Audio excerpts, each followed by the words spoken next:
Yes. All right. Welcome to our work session. June 4th. The year is flying by. We don't have any board and commission interviews today, so we'll go right to reviewing the regular agenda. Does anyone have anything they'd like to change, talk about on the regular agenda? All right. Then we'll talk a minute, issues and updates. Emily, you moved into the spot where you're going to start. Let me pull up whatever it, Plan Commission did not meet last night. Which I figured out before I walked in the building, so that's good. But Green Space did meet last night, and they have a eco ed tonight at the library. Then they also have, I don't think I have all the eco eds on here, but there's one on September 3rd at 7 p.m. at the library where they're going to talk about the greenhouse gas report from the city project with the students, so that'll be good. And then on October 1st at 5:30 Larson Park, there's a watershed walk, which should be really good as well. This Saturday, June 8th at 10 a.m., the Garden Club is rededicating Rui Park. There's like a pollinator or monarch garden there. I think that they mentioned that the mayor might Yes, I will be there. Yes. If anybody else wants to go, it's 10 o'clock on Saturday at Rui Park. The Green Our City program had a few mentions in the Webster Kirkwood Times this week, which is great.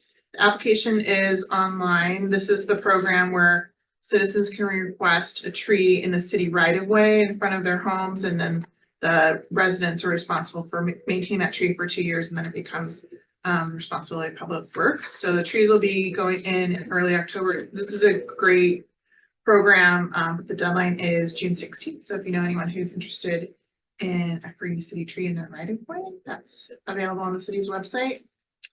And they're not meeting in July. They're working on their float entry. Oh, the city of Belnor and the city of Normandy are both interested in replicating our Green Our City program.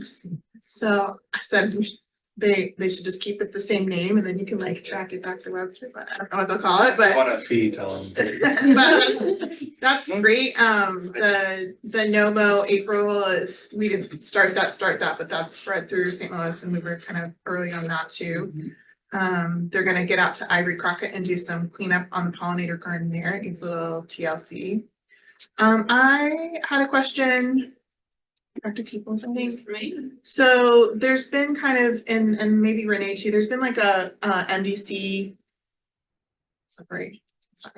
There's Department of Conversation grant kind of floating around for the work in front of Straub's for the trees there. Yes. And there was something about structural soil and all of that. And I know that we're not getting funded for the year that ends this June, but I didn't know if we were poised to, I didn't know we were in the process for maybe getting some funding next fiscal year. I don't know. I will have to look, and that's actually through Parks and Rec and Public Works and the business district. Okay, and all so that. joint efforts through several, so we can. So that would be, we can. The local side's all signed off on it. As far as I understand, it's a matter of the state funding somehow coming in And it sounds like when they talk to whoever funds it, that they're very happy to fund it. So I'm not exactly sure where the gap is, but that would be great to do that. And then there was a lot of talk about kind of their priorities for the year in line with what we saw at the Boards and Commissions update. And Yvonne mentioned a term that I just really liked. There's this, we were talking about like what's the, like, not local, Regional. you know, like not invasive, but native plants. And there's this term, I guess, homegrown national park. And I was like, I love that. That just like has such a great like homegrown visual. So because there've been a lot, we've seen a lot more natural plantings lately. Yes. That's my update. Great. Thanks, Mayor. I attended the municipal league dinner with Emily and the mayor, girls' night out, lots of fun. You come sometime. It was a good time, and then I am attending a new candidate training in Columbia this week, and that would be the first time I would be the liaison for the ARB, and Emerson has agreed to step in to help me out with that, since my first time there, I won't be there. Hi, welcome. Only if you ride your bike to. Columbia. I am not built for that. Is that the new elected officials? Oh, yes, Okay. mhm, yes. And that's all I have. All right, thanks, David. The Arts Commission met this morning. It was mainly centered around Lakota Group. It was a very productive meeting.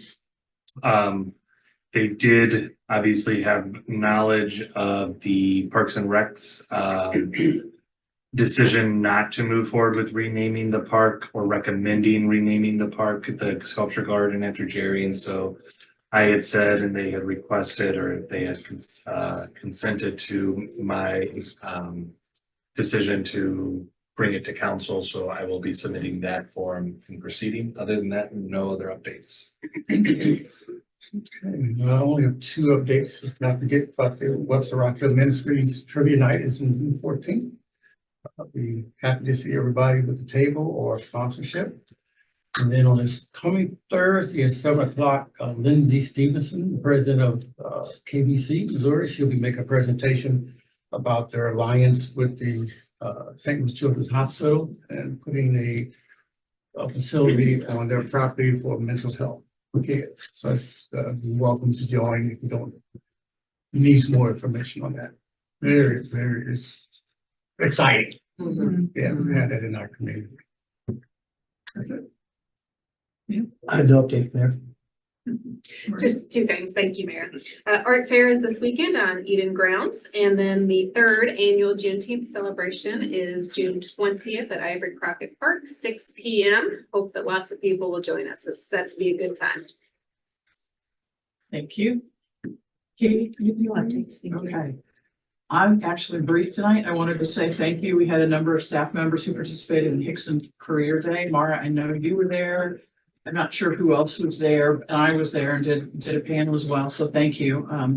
I heard, by the way, feedback from yours, Mara, that it was very good and interesting because a group came to me after you. So Mhm. Mayor, okay, so all of the departments participated All- on site and so and the seventh graders as well. Absolutely. Yeah. So the week Yeah. before, the eighth graders had come here to City Hall, and then seventh grade gets a panel format at Hickson. So it was great participation. And I think really this is their first one. And so I hope that we will, as a city, continue to be very supportive of that event.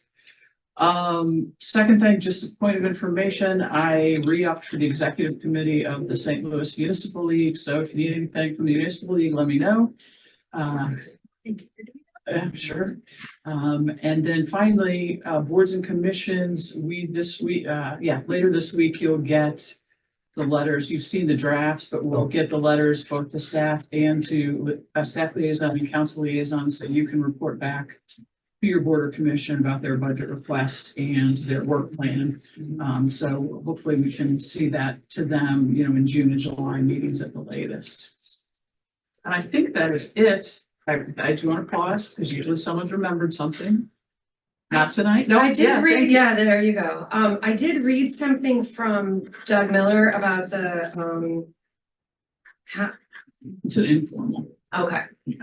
It's just a little invitation for Yeah. gun awareness and safety awareness. Okay. Oh, That's yeah, everyone got one. Yeah. Yeah, go ahead. I just couldn't find it, and so I can't share details. So if I can't find it. it's after our next meeting, so it's Sunday, I want to say the 24th. No, Okay. that would be the 23rd. So it is wear orange for gun awareness. Same setup as last year. There will be a gathering at Webster Gross Presbyterian Church with people going down Lockwood to a presentation in the Emmanuel grassy area there by the church. It's on Sunday. It's on Sunday. I believe the gathering and beginning of the march is at noon. And then we'll do a proclamation at the other end as we did last year. And then we can I wanted to also thank Emily. She arranged for us to volunteer at Art Fair. So as last year, we can walk across the street and serve beer after that. But art fair is this, Oh, yeah, they're not the same weekend anymore. You're Yeah. right. Oh, sorry, it was just that one weekend. It was Yeah, the same. You're so- right. No, we don't get to do that anymore. yeah, so this Sunday we have art fair at And then 2:30 and then 2 weeks later after is, on the yeah. Sunday. Oh, so the gun walk is not this week? Yeah, I think that walk is Sunday the night. Yeah, Is it? Here, I didn't want to interrupt. Yes, so it is Yeah. this Sunday. And we also have Okay, guns, we have sorry. Guns to Garden as well. On Saturday. On Saturday, when the Yeah. gun collection Okay, will so- happen at Okay. Presbyterian Church. So let me summarize, since I got it all wrong. Saturday's Guns to Garden, so if you have a gun you'd like to dispose of in the Webster Groves Presbyterian Church parking lot here on Lockwood, if you drive in, they will safely dispose of your gun, and what they do is they melt them down and turn them into garden implements. Sunday then is the where Orange March, and I'm right about the Yes. where it goes and what it does. And yes, we then get to do our double of making people aware about gun sense legislation while also serving beer later in the day. Those two things do not normally go together. We are making them go together in a responsible way. Yes. I worked last year. And I really am not making light of any sort of gun safety legislation, because we're going to talk about some of that in a moment as well. Thank you to Neil. But before that, we are going to have the absolutely riveting discussion. It maybe isn't riveting, but it's very important discussion about our fund balance. And Mr. Peterson, I will turn this over to you. Thank you, Madam Mayor and members. I will get the slideshow up here. Give me, where's my slideshow button on this? Sorry, there we go. That's fine. We'll grab this one. Juneteenth again, June 20th, June 20th. 6 p.m. Snow cones. I don't see it on those. So- Two places. I'll show you. I need help. Madam Mayor and members, we are, this is part of our financial policy review. We have a resolution 22-50 that calls for all financial policies to be reviewed by the council within 3 years on a rotating staggering review. Fund balance policy is an incredibly important piece of that policy package, and it is scheduled for that review now, and that's what we're here for. So our agenda is to look at sort of where we are in the current policies, a baseline of that, talk about some terms and meanings behind all these words that we use in conversations about the fund balance. Look at our measures of financial success. I use the word prudence there as well, because those things are not synonymous. We think sometimes they are, but we all have different definitions of what they mean. And then have some policy discussion points. And really that feedback from you about where some pointing of the ship that staff is recommending, but also then hearing some feedback from you as that ship pointing in the right direction. Okay. Those are the documents we provided, and for those members watching this riveting conversation at home, you can find all of these on our city financial policies. They're always posted, so you can see these documents as well. I highlighted the rethinking reserves from GFOA, and as you know, I think you all got the email. This is a wonderful thought document from the Government Finance Officers Association of America, association. Generally the Americas, however, it does exist internationally and represent many other parts of the world. This is not Eric Peterson talking to you about all of these concepts. These are thought leaders across government finance who have been looking at the concept of how do we rethink the public financial sector and the practices and the policies and the assumptions that go into much of those practices. So I want to go through that, and we'll also have some history for you as well here locally. So first of all, why just the general fund? Because the fund balance policy only exists for the general fund here in Webster Groves. Okay, so why is that? And first of all, it's the most discretionary, right? This is your, I'm going to use the terms that many people don't want to use, but it's a savings account in a lot of ways, right? This is the money that has the least restrictions on it. You don't know what may happen someday in the future. This is the pot of money you would go to, because you're not going to get asked, does this fit the past action of the citizens and such? It's available to use for many things, discretionary. There are committed funds within that. The opioid settlement, those funds that we are receiving, they are committed. They have to go towards the opioid settlement purposes. They are in that general fund balance. So we're going to talk about the differences in the fund balance. There are different designations within a fund balance of what funds are. Other funds are much smaller as well. I mean, our funds are generally smaller, the fund balances, because we're lucky and blessed to have the resources to pay cash and maintain a pay-as-we-go model on many of our other funds. And they have restricted uses. Stormwater fund cannot go over to pay for building streets, right? Unless there's a stormwater component somehow involved. So let's give an example. Now, that said, that comes out of that historic model of how we've looked at fund balances. If we take a different view of looking at fund balances, the consideration of other funds may be differently understood, right? And so if you look at that, the concept of fund balances and reserves and the risk to our model, to our financial life, then you take into a more holistic approach, the view of those other fund balances, those other funds. So I want to start with our policy, which I did provide you the whole document in the packet as well. And I have added the emphasis to certain, the key pieces of this. So these underlines are mine, but these are the main things that we need to talk about. Our target is to maintain a rolling beginning fund balance of not less than 50% of annual current operating expenditures for the current fiscal year. Should the balance fall below 50%, the city will identify a plan to restore the fund balance to its target amount as part of the budget proposal. And then later on, it says will be reviewed biannually. Okay, so every other year. And we'll keep coming back to this, so I'm going to bounce back and forth a little bit, but I want to talk about some of the challenges that we have as staff with that policy, and it's an understandable policy, but when you get into a moment, if you're going to reach that 50%, now you start talking about some of the real hard things you have to figure out. First of all, it's a target. It's not a requirement, right? So there's no, in our conversation, we say we have to keep 50%. There's no we have to there, right? It's literally a target. We say we're going to try to keep that, try to miss it. We can miss the mark. We don't have to hit the mark. It's also the rolling beginning balance. The rolling beginning balance means the fund balance when you start the fiscal year. So if I take the budget, the estimates for 24, apply them and look at the fund balance, then I take what we proposed for 25. What's that number at the bottom line of the fund balance? Has to be 50%. But that's all built on estimates, and the only actuals we have to inform that are what is all the way through 23. So we're a year ahead, we're a year and a half ahead of where we've got last actuals in the calendar using the beginning rolling balance. That's real tough when you have estimation, right? Because you're estimating what your current year is going to be to then build what's your next year going to be built on top of that, right? And so, there's a lot of fluctuation that can happen in that time period in those estimations. You also have who's responsible. The city in the budget proposal. Well, who's the city in this case?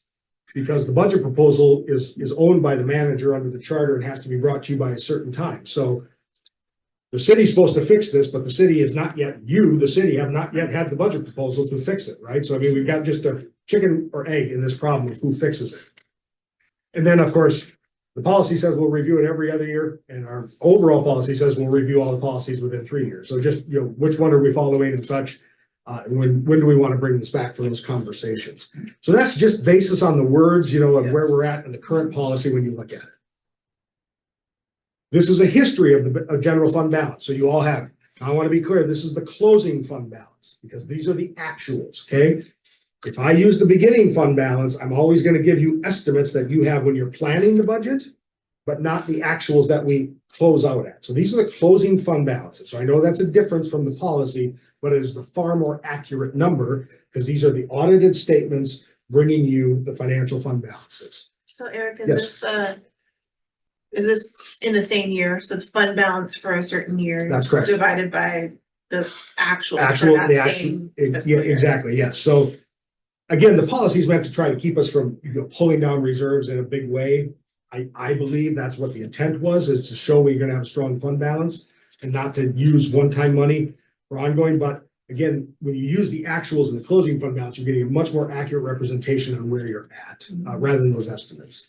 And so, Yep. Eric, another question for this data, because it looks a little different than some that we have had in previous years. Are we talking about, I guess the denominator would be all 5 kinds of funds that are described by the GFOA document, or just the 3 that we think it was more flexible? So this is your total fund balance at the bottom line. Okay. Okay, so Now, within your total fund balance, the unassigned fund balance is your most discretionary unlocked potentials that you have.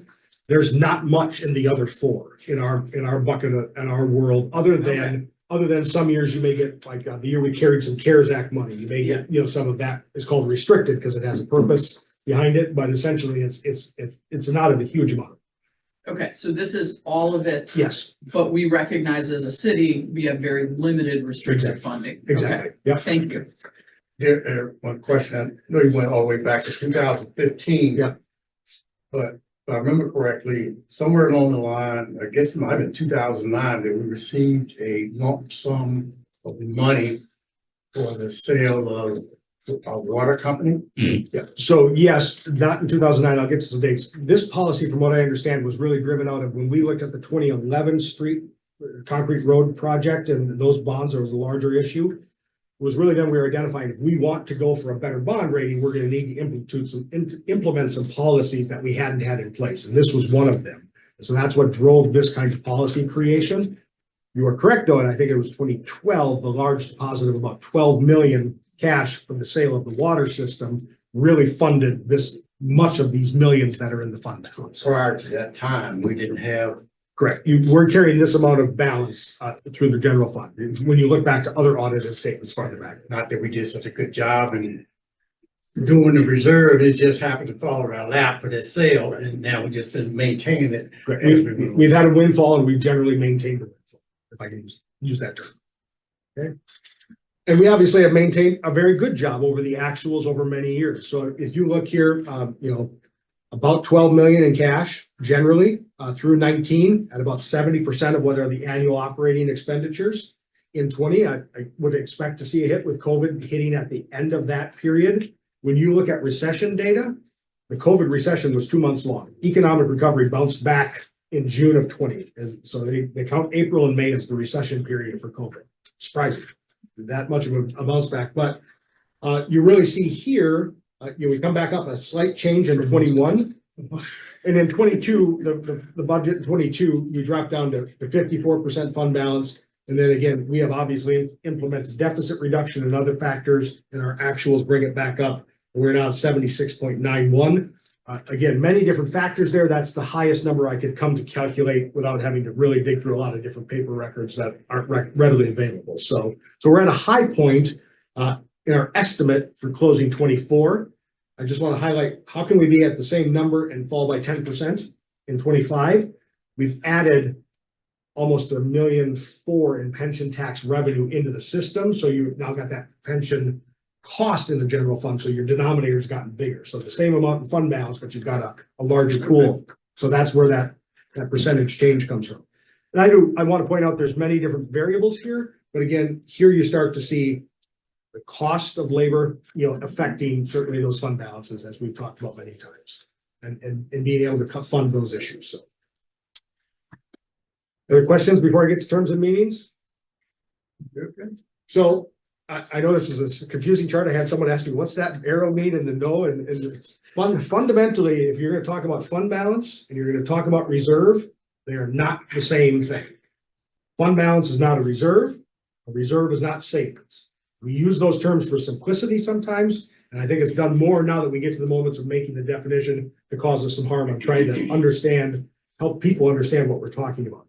Fund balance is an accounting term. And it fundamentally means the difference between assets and liabilities in a fund. Okay. I want to our net statements, when you look at our audited statements, the general fund does not hold ownership of the streets, the buildings, property, and the liabilities therein. You're talking about the financial piece of the general fund. Revenues you expect, expenditures you planned for, revenues you have not yet received, expenditures you have not yet incurred that may come, and what are those differences in those assets and liabilities. Our net position of the city in the audited statements is where you see the value of your property and the expenses that may be associated with those properties and such. So this is the financial term about the money within the fund. These are the 5 categories within a fund balance. Non-spendable fund balance, you cannot spend it. What's a great way to example that? All of your delinquent property tax revenue is already accounted in that number. So in this $13 million, property taxes not yet paid but are owed to you are in that number. You can't spend money you don't have, right? That's non-spendable fund revenue, the fund balance. So it's a projection effectively. Well, no, it's a known number, right? So if David Franklin has $1,000 tax bill to the city of Webster Groves, doesn't pay it, we report that to the auditors, it comes to the county to us, and that goes in that category. So we know the delinquent taxes that are owed to us, and we're under the modified accrual form of accounting, so we don't have to have the cash in hand to count it. We know it's owed to us, so it's already on our books. That's an accrual basis of accounting which we use, so. The same as a liability. We don't wait for the bill to come to say we owe the bill. We know we have a bill due to the Prop S for MSD. We know we'll have a bill due. We will count that even if we don't have a bill in hand, because if we know the amount. Our restricted fund balance is something that is restricted for some purpose. This is an example of the opioid settlement, right? It is restricted. You can spend it, but you don't have a decision about the restriction, right? Your committed fund balance is something you have committed something to. You may change it, but we have to count it on the books as committed. I'll use an example. If you were to say, we're going to put $1 million towards attainable housing trust fund, an attainable housing trust fund, well, we haven't done it yet, but we say it's there. That's a committed fund balance. Okay. You can change it, but until it's changed, that is the commitment. The assigned fund balance is much the same, but we've assigned it. This may be from a staff level. We know we're going to have to do something here. And so we've assigned money for a purpose pending appropriation and such. The unassigned fund balance is that's really what we call the discretionary fund balance, and that we're looking at on what's there that we don't have a purpose for. It's money sitting there without a purpose assigned. Reserves are a whole different subject. So Awesome. before you Yes, go to yep. reserves, so your question earlier was, are all 5 of those bullet points in our number? And you're saying, Yes, yes, but really the unassigned one is the big one that's correct. and the other 4 are very small. They're very small comparably. I mean, I would like to have all that money personally that's in the other 4, but it's very small as a ratio of this. It can be big, right? Like this year, we've seen a little slowdown in collections on property taxes. So we're going to see that unspendable rise a little bit with the delinquent property taxes. So is there a decision that we'll need to make at some point of whether we keep our policy calculation on all 5? Or if we just have the calculation on Yes. the unassigned one? Yes, so we will always have all 5 because they're required under accounting practices. For Yes. the Yes, 50% and or that, 60 yes, or whatever we if we decide. decide to sort of stay in the same frame on a fund balancing policy, then yes, we're really talking about that unassigned fund balance. Whatever number or percent you wish to have. Okay. Now, reserves are often used a different terms that we've all heard. Rainy day funds, budget stabilization. We often have heard reserves used as a way to talk about what do we do if the world falls, revenues fall, or we have this big expenditure, where does that money come from? That's a reserve, much more of that idea of savings. Oftentimes, reserves have a dedicated policy behind them. We do not have any of that for our reserves. That is a concept like a rainy day fund, generally come with what is our expectation of triggering mechanisms. If sales tax falls by 10% over 3 months, a quarter, does that trigger something? Does that trigger a use of the fund?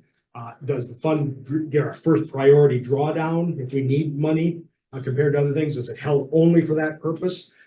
So reserves are different than fund balance because those are true available possible uses of money for reserve functions that you may not have yet designated or have designated. So what's the Venn diagram between the two, like by fund, like the reserves would be part of the committed fund balance? They could be part of any of the bottom 4. The non-spendable is really the one that probably they're not. Now there are possibilities to have what we would consider spendable money that's in that non-spendable category, but you're going to be in any of those 4. So you could say a rainy day fund. If I look at a state rainy day fund, it often is you've had certain months of this kind of fall in revenue allows access to that fund. Legislatures can often override that, but that's the policy behind it.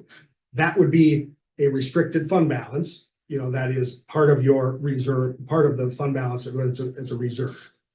So you can be any of those 4. And really what we're talking about, if we look forward and talking about if we're going to have more comprehensive policy and sort of pre-committing, some of our reserves, now you're getting into the restricted and committed ideas. Really the committed is probably the one that we're most looking at in that regard, or an aside. So who determines our reserves currently? Are we, Like, I understand that there's a fund balance, but is there a reserve policy? there is no reserve policy in this city. So are there reserves? There are about almost 11 mil, well over 11 million, plus pretty close to 10 that are available fungible, pretty close to 12 available if we need it at any point.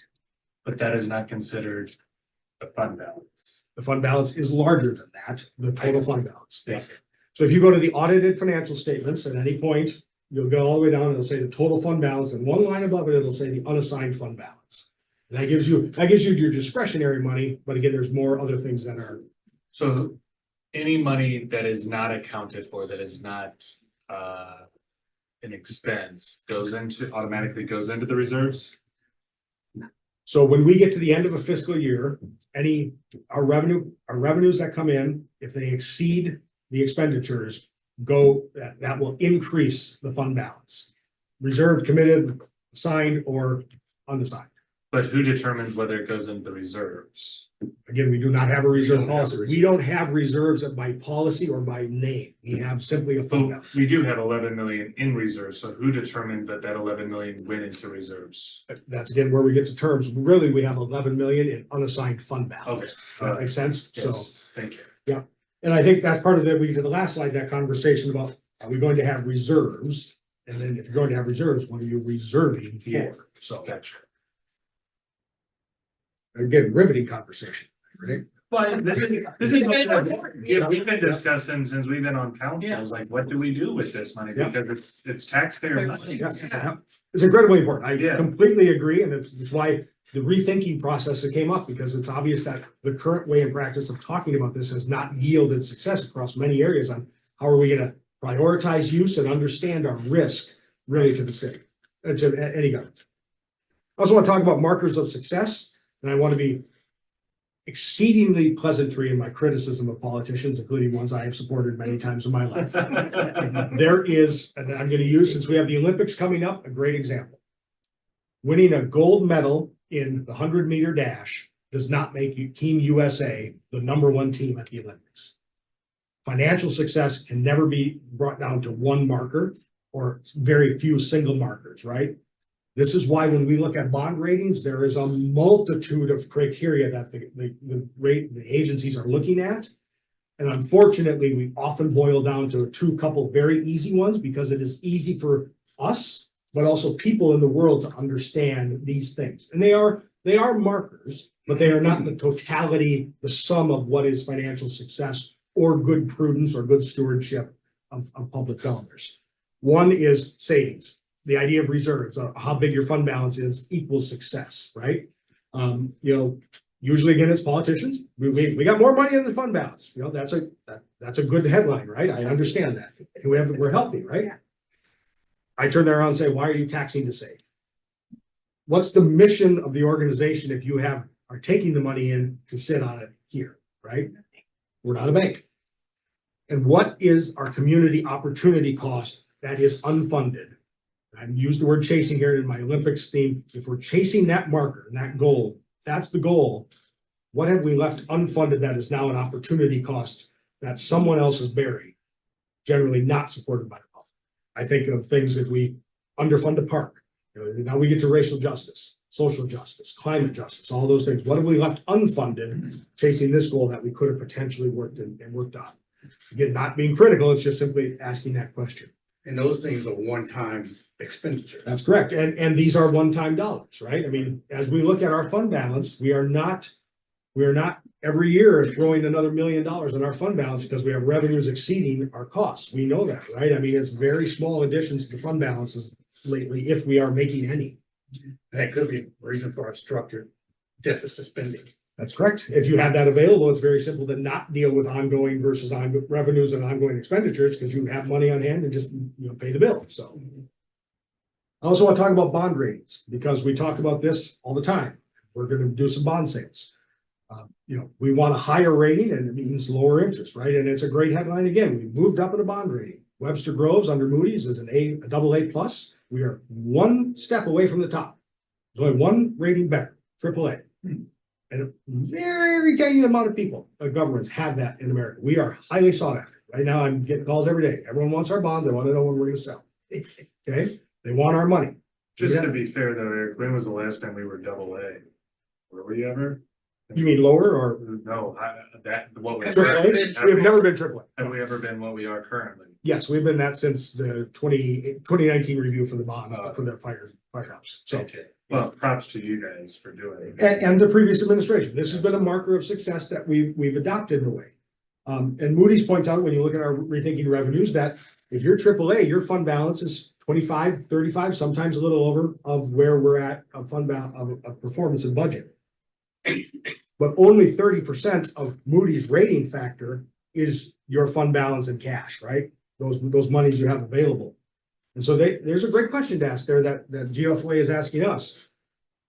If you're going to go for a lower interest on your credit card, right? You keep cash on hand so you can have a lower interest credit card, but you're never going to use the credit card. You keep a lot of money in the bank so you can have that, but you never use that. What is the value to your community of that, right? What is the value in our context? We do very little bonding. And I know for folks watching, you say, we're going to bond 22 million. That seems like a lot. Our debt limit is $78 million a year. We are a very low borrowing agency, an issuer. We have some big bond sales coming up, but there's a conversation about is going to save to maintain a bond rating a just thing to do if we have just sit on money and hold it over here to get that goal, right? Well, to your point, I mean, if the Moody's AAA is a fund balance between 25 and 35, and we are sitting on 60, 70, Yeah. it's not helping it's not getting us to the AAA rating. Right. So at what point is exceeding that range really gonna bring us any benefit? And when you look at, and I look at many double A's that we're at, double A pluses like we're at, they're at 15, 16, 17% because they have plans in place. They have an actual reserve policy and plan. What are we going to do in downturn? How are we going to fund things? It's not simply, hey, we got the fund balance policy and we got a bunch of money on hand, right? So even lowering to what may seem like a drastic degree from where we're at can be overcome in a bond rating because you have plans in place and an understanding of how you will manage your future fiscal life before the storm arrives rather than during the storm. So if we were to rethink our reserves, and I accidentally left implied and otherwise on there, sorry, that wasn't meant to be there, but it still works, implied and otherwise for our reserves. Looking again at GFOA, I come to this, and certainly I don't want to speak for Dr. Peoples and any of the others, but I come very much weight on what they say. Look at how we can talk about our reserves as insurance. What's our risk? Really, right?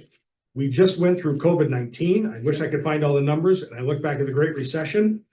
We experienced at best in sales tax $1 million loss in a year. Now that's a lot of money, but on a $22 million general fund budget, $1 million is still not a huge percentage of the cost, right? And so what is our true risk if we've gone through recession points of that? But also what's our risk of things that aren't our normal things we look at? Revenue stability is what we really look at. We have to start looking at expenditure volatility, right? That's coming. I mean, we don't know what MSD is going to cost us for the impervious fee, but I'm guessing it's going to be about $30,000 a year for the city of Webster Groves to pay for that. We have to pay another agency that now for the stormwater. What are electric rates going to do? You know, what's going to happen for natural gas for that we have, or other sustainability costs that we want to implement? What are we doing on leverage? How are we keeping liquid, you know, with our funds, our investments? You know, if the market does tank, we have to not only look at sales tax loss that will likely come out of a recession. What happens to investments, right? We're going gangbusters on investments, but that all changes. So we have not looked at risk this way in Webster Groves. We've looked at revenue stability or volatility and some expenditure look, but what are extreme events bringing? Climate resiliency, Councilmember Hassmeyer, you talked about. This building falls down, unfortunately. What do? What's our continuity of operations and where does that come from? Other than we have a policy from the insurance company, they should pay. I can tell you that'll be about 3 years payment. So where's that come from now to get us back to operations? Also, you know, we look at that reserves as a range, right? This is where you're seeing more and more people go. What's the minimum, right? If you're going to say the minimums, I'll just use numbers, 20%, then there you go. There's your rainy day fund, right? That's, you've now got 0 to 20%, you know is locked in. That's where you're going potentially to really dip into if things go poorly. But also, what's the maximum? So you don't have millions and millions sitting without a conversation with you all about where are we investing in our public sector community, our community as a bit large. Then I will also add, because insurance does this great, right? They have great actuarials, but to overcome our own fear of what the number should be, right? I mean, I look at 70% and after all this conversation I have with myself, I'm like, ooh, you know, I take 40% off that looks like a really big reduction, right? And then I have to remind myself, that's still better than 90% of the governments in America, right? To go to 30%. So what is too low or too high, you know, for our own factors as elected officials and for staff who are managing that for you. And then the what if, right? We always ask ourselves the what if. I think it's happened. And we survived. The big what if, you know, it's going to go wrong and it's going to go bad and we're going to end up, you know, we all thought in COVID. I mean, I remember those conversations in Congress. We aren't going to survive. We're all going to go bankrupt. We did survive. People stepped up, and it's probably the greatest thing that's ever happened to local government in recent years from the feds. But we survived, and if it doesn't happen again, I bet you we're going to be able to survive again. So I bring that up to say that, you know, the what if oftentimes dominates our thinking too much. Would you say the 08 though was worse than COVID? I think Like, when you look at the numbers in 08. the 08 was worse in certain sectors and ways, but it did not have the lingering effect as yet we see, I think, in COVID in some regards. We were able to manage inflation and such in a much different way than we are now. We really are not out of the COVID impact. Yeah. It's just we have seen economic recovery in a way that I don't think is equitable or equal across sectors, really. I mean, you still are dealing with folks who cannot make it on very good wages and salaries, and we have a higher concentration of income and wealth towards the top. Yeah. And then secondly, thinking of reserves as savings. I know those aren't words I said to use interchangeably, but they are in a way, but really about that pre-commitment, right? How do we look at a comprehensive policy? And I want to be very clear, this is not something that we just put together for you and come back in a couple months. This is hard time with you all, some work session time about what are your future funding priorities and goals, right? And it's intense conversations about those things, and because we can give you some ideas, but it's ultimately that community value that has to be represented in where we are committing these. But to avoid what we had to deal with in 2022 at the end, to avoid downturns and having to make emotional moment decisions and have a plan. When we see triggers happen, how do we address revenue loss or expenditures and other things and volatility? So why should reserves be accumulated? We should answer that why, because we don't have a why, right? On why we have reserves. I think that we have a why. We have a self-explanatory why. Right. But for the community, right? Like, why are there money sitting in the bank for the city? How much should we have accumulated in those reserves? What strategies are used to accumulate them? But also then, when and how do we use those reserves and push them out? And that doesn't mean we can't, if there's a spending priority tomorrow that you all want, that can be modified and you go forward and you move on. So this is our discussion points. I know I've gone here for a moment, but we are thinking of using the rethinking model as the right way forward, understanding that we are not just in a policy of this is a number where we should be at. To do that, I think we should conduct a risk-based revenue analysis, a risk-based reserve, it's actually a reserve analysis, excuse me, sorry. That is provided by GFOA. They have a worksheet on that. That is not something that I need a contractor to do. This is something that over the next 6 to 9 months, we can solve and finance in current capacity. Now that's, you know, we've got a lot going on, but we can do this piece. Again, continue conversation with you. Are we right to go to a range of reserves that we should have versus the target fund balance? What should be that minimum and maximum percentage if we do? The third one is really your commitment to be in some real big conversations over the next year to 2 years about how do we create this comprehensive policy about where we will go with these reserves, committing to certain types of expenditures or actions or programs, and also dealing with emergencies. And so those are the questions that I have for you to give us guidance moving on this type of policy, or you can say, you know, we like the current model and let's talk about how we change that. So we felt this is a great way to start this process and on this very critical conversation. So I think most of us read at least a large portion of the rethinking reserves document. Because I've had some conversations about doing that. So I guess I'll just start. I don't typically start, but I will this time and say that, you know, I think it is something that we absolutely need to do for a number of reasons. One is, I think we all are stuck in this notion that we have the savings account and we use it when we need to use it, but without defined criteria, I think there's uncertainty in the budget process. There's uncertainty for our staff. Do they know if we said this, we kick in reserves at some point, there's a little bit more certainty about when we might have reductions in staff, when we might not be able to do COLAs that we'd like to do. And I think that predictability is good for us. I also really liked in this is this idea that you also talk about reserves as insurance rather than savings. I think that model in terms of a public explanation makes to me a lot of sense, and it talks about the real reason why, as opposed to we're just afraid of what might happen. So I would be fully in favor of us, tasking finance with beginning down this road and bringing us in when appropriate to answer the questions that they need answered. But I don't make this decision on my own. So what do the rest of you think? The risk-based analysis, they were taking consideration, this building blew up. Yep. And we need to go somewhere to do our daily business.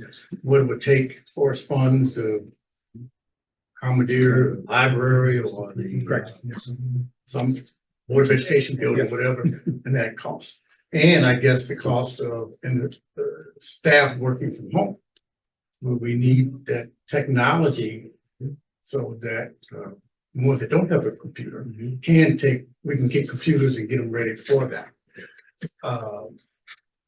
So that analysis will probably, like I said, probably take a while to get there. Right. But that's how much will determine how much as far as percentage that we need to put in some type of reserve. Yes. So yes, the answer, Councilmember, the answer is yes. It will look at that. It will also, as actuarials do, what are the probabilities of those events, right? You know what I mean? And how do you, so you may, again, let's say 20% is we're gonna hold that as that spot that we need to have for those moments. What's the probability that you could probably say that fund, that piece is committed to 10 different of those purposes? Because what's the probability you're gonna have, a loss of Firehouse 2 and this and, another place at the same time. So then once we determine what this magic percentage budget is, then we have to make a decision, what are we going to do with this money? that's great. Yeah. So I think that's the other piece of the comprehensive reserve policy is what do we do with the funds that we aren't necessarily saying are needed as insurance, for those risks? And that again gets to the question of what are those funding priorities or holding for future funding priorities that we may need. And some of those have come up, but we think about, we've found the cash for these grants that we've got, right? And by say found, we have had great success in revenue models to be able to get that cash. And if we get a very large Safe Streets grant for implementation, where's that cash come from? Where does potentially $2.5 to $4 million come from to pay for many projects to make us a much more safe, walkable, and bikeable city? Sustainability projects, infrastructure grants that we've talked about from the federal government as well. So I say, yes, I think you finance should move forward with creating that comprehensive reserve policy so we can start taking a look at where we go from here. And I think to your point, David, if we don't do something like that, then we really are, I don't think, being good stewards of the taxpayer money because we're either holding on to too much or we make it to some point where we're not holding on to enough. And without real data to inform what that range is, we're just saying we're making a very broad guess. And I don't believe that serves our community particularly well. So Mayor, as a suggestion, Eric and I talked about this for a long time today, probably longer than he wanted to, but I did find it riveting. So we can dive into number 2, and by we, that's the finance department. It's a pretty lengthy process. I don't know if it'll take the 6 to 9 months, but it won't be done anytime soon as we dive into it. It would be really helpful for me as we think about that work if simultaneously council, if it's possible, even do a subcommittee to talk about what that comprehensive reserve policy looks like is what my suggestion would be. And in many ways, it should line up with the strategic plan. Yes. What are those goals moving forward? And then once we have an idea of that, staff can put some teeth behind it. So, suggestion of subcommittee. That would take willing members. Anyone else? I'm happy to join. I'm a little confused what the subcommittee would be doing though. I think looking forward at the comprehensive reserve policy, piece of that, when you look at the, again, think of your reserves as insurance and savings, okay? So insurance is gonna be very much informed by the risk analysis Yeah. that we talked about. But you're not going to need 11 to $12 million to cover that risk analysis piece, right? And so that savings piece, now you've got fungible funds, unassigned fund balance, that you're gonna say are reserves, again, reserved for what? You know, that conversation of, even if it is the answer of, we don't know, and we're just gonna hold money, which is legitimate, you can say that.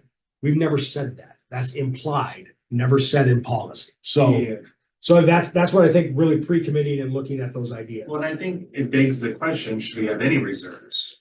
Or should we just have the insurance? You know, I don't think I understand to me as a taxpayer, I'm just thinking of myself as a taxpayer right now. Why would I want my local government to hold on to money that I pay taxes on? I want them to spend it. I think that's part of the That conversation is, yeah. that we need direction on. And if there is the decision to do a reserve, I think the grant example is a great one.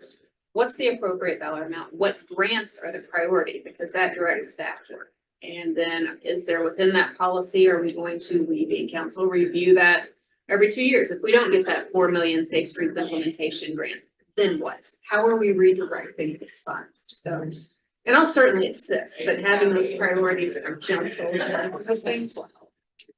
And is it correct to say if we have an insurance policy that has a $500,000 deductible, that amount needs to be placed somewhere, so that we have that money when we need the insurance policy? Yeah. And I, just to give you a sense, this is current budget conversation, but our deductibles are going to go up to $25,000 in automobile accidents because of the amount of auto accidents that are happening in local governments across this region. So now that begs the question, what's the benefit of going to make a claim versus just buying a new car, right? I mean, we're in an insurance conversation in that regard right now.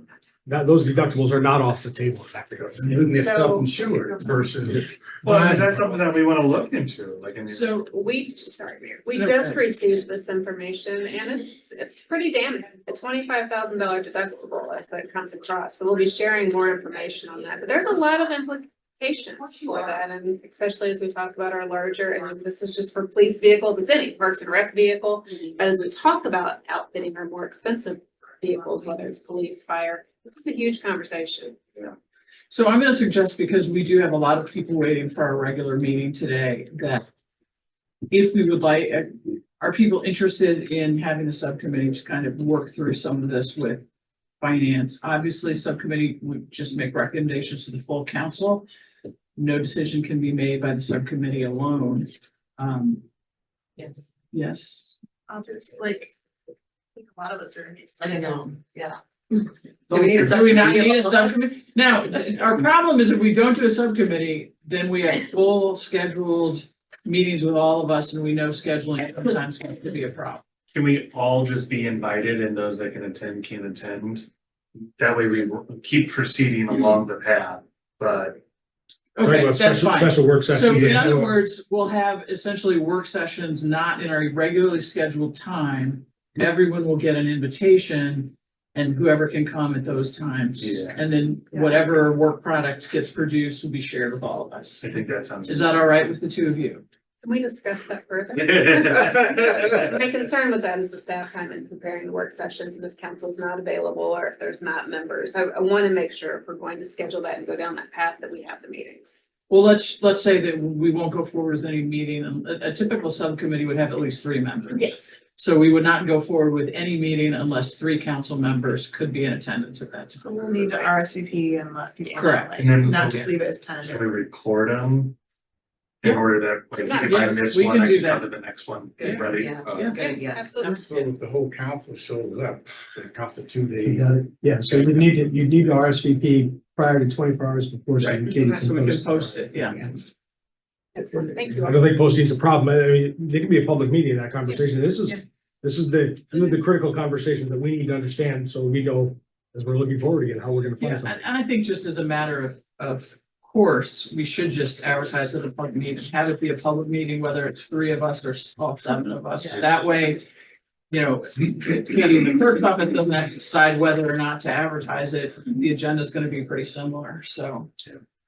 All right, I'm gonna suggest if people are amenable, that we go ahead and have our regular meeting, and then we can finish our work session topics before our closed session tonight. Is that amenable to you, That's great. Neil? Sure. Do we need a? Eric, we are so glad you're here. We are so lucky that you're here. I mean it. We're all doing it. Yeah. All right, we have one last work session item, and that is that we have been asked to consider the reappointment of Anita Radcliffe to the library board. Anita currently serves as chair of that board, and as a just recently departed liaison, I can report she is outstanding. I have spoken with the library director, and she would like her reappointed as well. So what does the council say? All right. You will reappoint her then. We will announce that in our meeting. All right. So why don't we just take as much time as it takes for us to maybe use the ladies' room, if you, little boys' room if you need to, and move on over to the other room.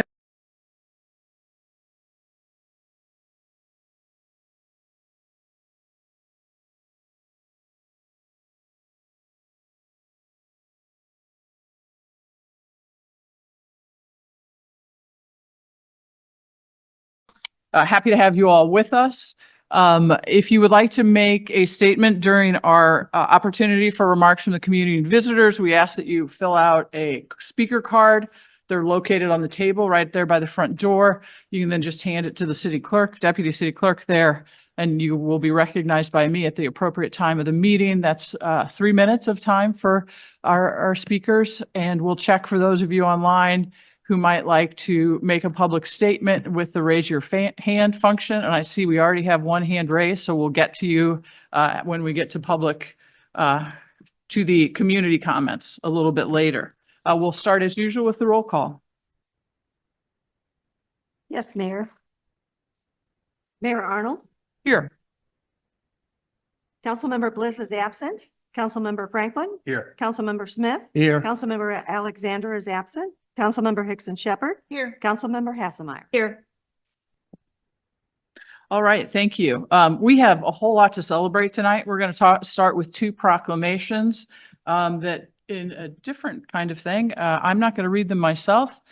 We are going to do them as a council. So I'm going to ask council to come on down. We'll all stand in the well there and use the microphone to do so.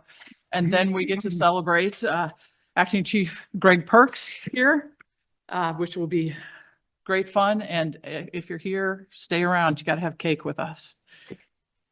And by the way, you'll see, I mean, did they show you the cake, Greg?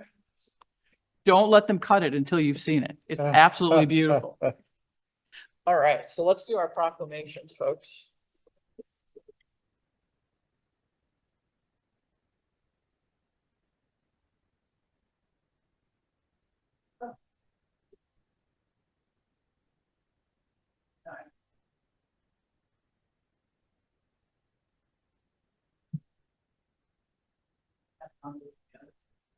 You each get a wear in.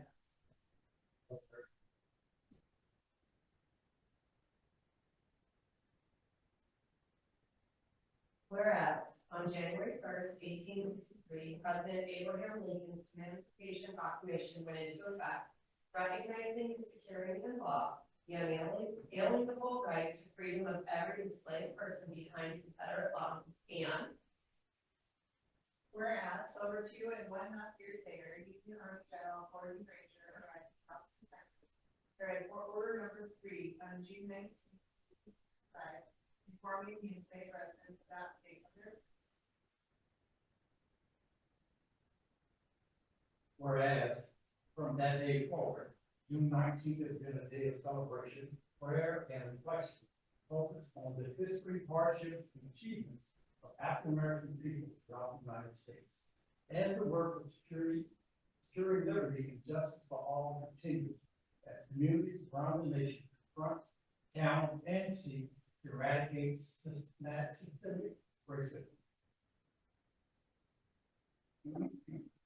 Whereas the city council declared Juneteenth a city holiday on July 6, 2021, will continue to educate current and future generations the past harms which created a series of circumstances that are both challenges and responsibilities of each generation. Now, therefore, I, Laura Arnold, Mayor of the City of Webster Groves, and the entire City Council hereby proclaim the 19th day of June, 2024 as Juneteenth in the City of Webster Groves, and urge all residents to take cognizance of this occasion by learning more about its origins, reflecting on how they can promote equity, and honoring the resiliency, achievements, and legacy of our African American community. Furthermore, we invite all to attend the city's Juneteenth celebration at Ivory Crockett Park on June 20th, 2024 at 6 p.m.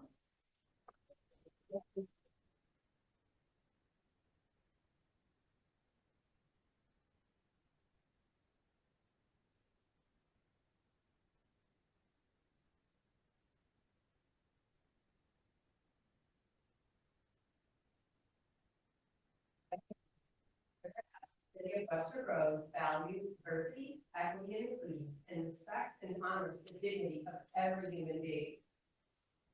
And whereas the contributions of the LGBTQ community to the history and successes of Webster Groves are immeasurable.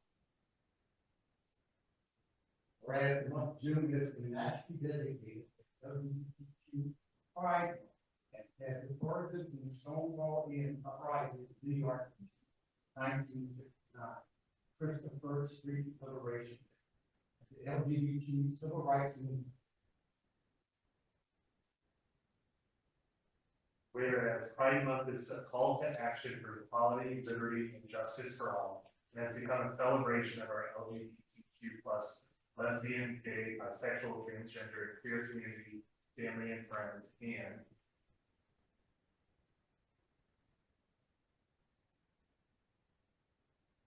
Whereas the first official Pride Parade was in 1970, and for the past 53 years, our country has endeavored to celebrate the courage, dignity, and self-worth of everyone in the LGBTQ plus community through parades and other events.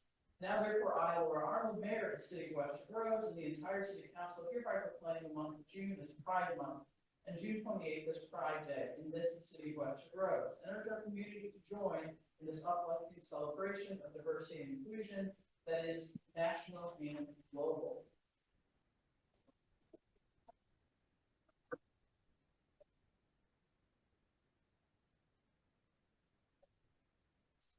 A lot of you are here tonight for what we're going to do next, and that is to celebrate our acting chief, Greg Perks, sitting here in the front row, ready to go. And so I don't know if you all may stay right here if you want, you may sit down. I'm just going to say a couple words. We're going to hear from the police department. I know some of you would like to get comments as well as we celebrate your great career here at Webster Groves.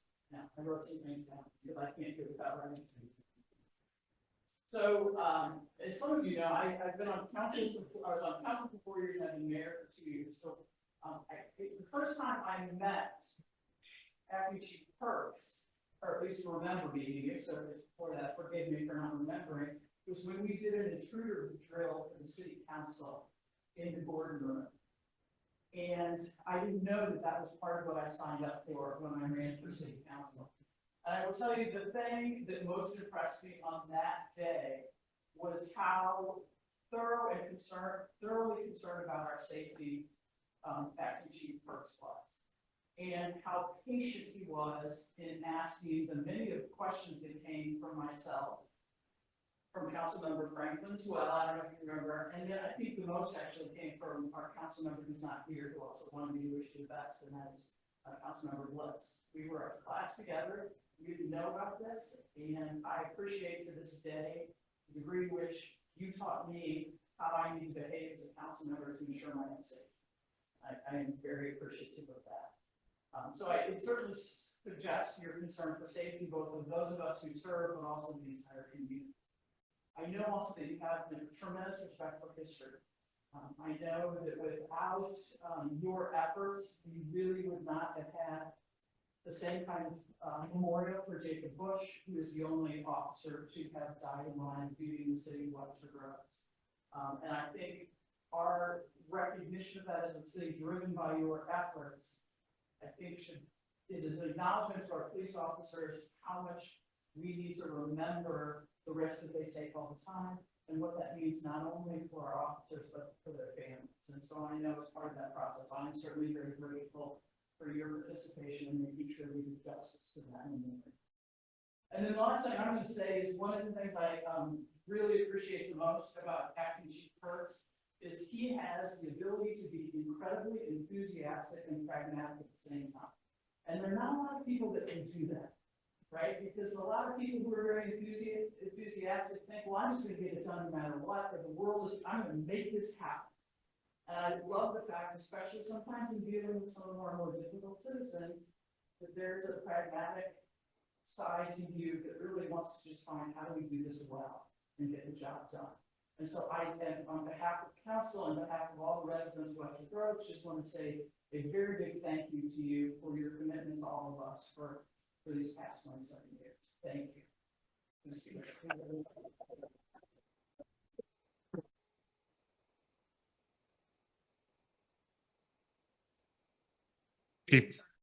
I think now it's on. Oh.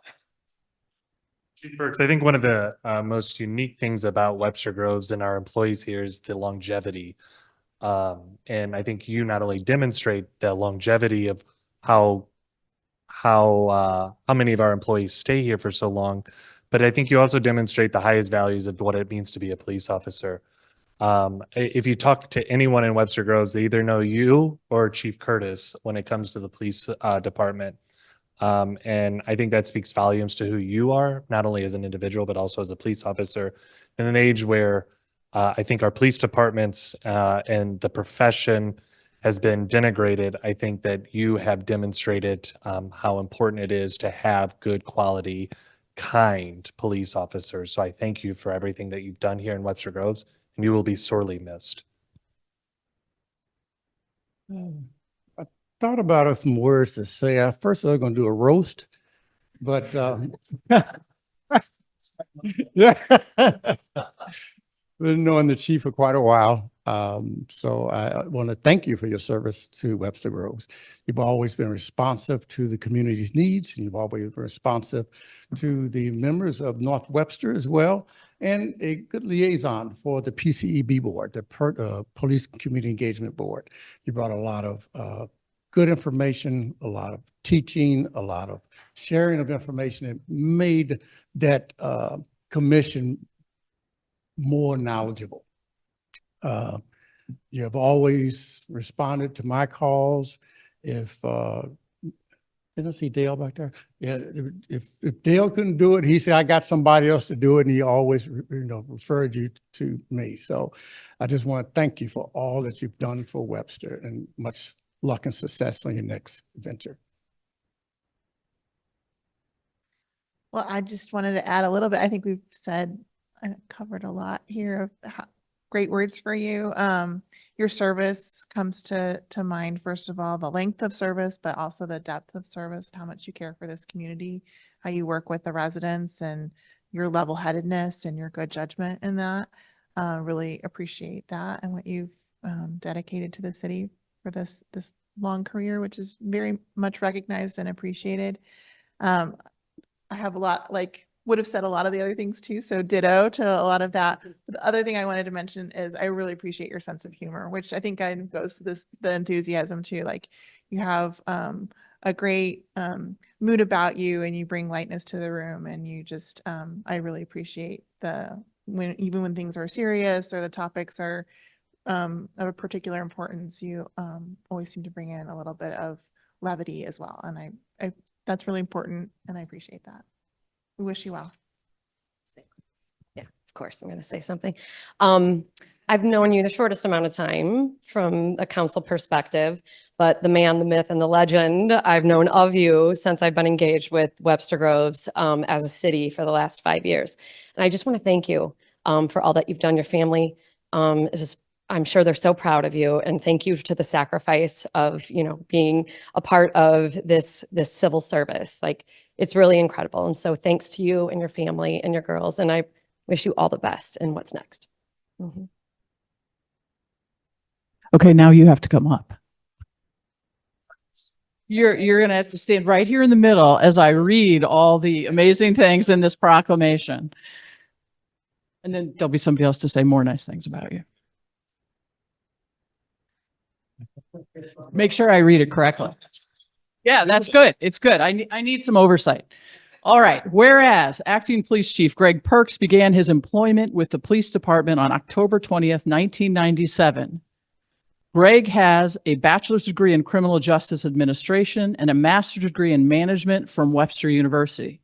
In addition, Greg served in the United States Marine Corps Reserve from 1994 to 2002, obtaining the rank of Sergeant E5.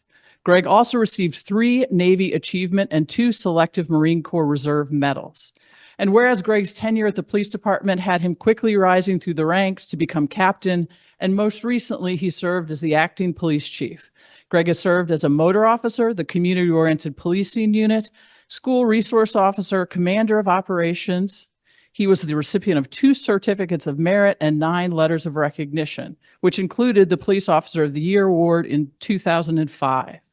And whereas Greg was the class president of his Missouri Police Chiefs Association Command College, former president of the Law Enforcement Officials of Greater St. Louis, was in the FBI National Academy Session 281, and was the FBI National Academy Associates Eastern Missouri Chapter Quartermaster. And whereas through the years, Greg's leadership and positive attitude have contributed to the overall high morale of the police department, and during his years of faithful and dedicated service, he has earned the respect and admiration of his colleagues. And after 26 years of service in Webster Groves, Acting Police Chief Greg Perks is to be commended for his dedication to improving the quality of life for residents in Webster Groves. Now, therefore, I, Laura Arnold, Mayor of the City of Webster Groves, on behalf of the entire City Council, wish to thank and honor Acting Police Chief Greg Perks for his many years of exemplary service and for making Webster Groves a much safer community, and do hereby proclaim Wednesday, June 5th, 2024, as Greg Perks Day in the City of Webster Groves.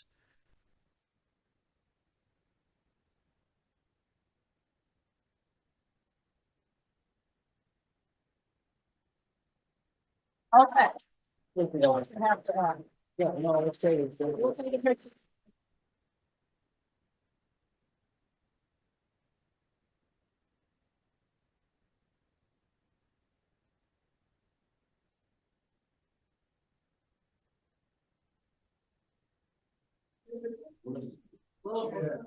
Yeah, sorry.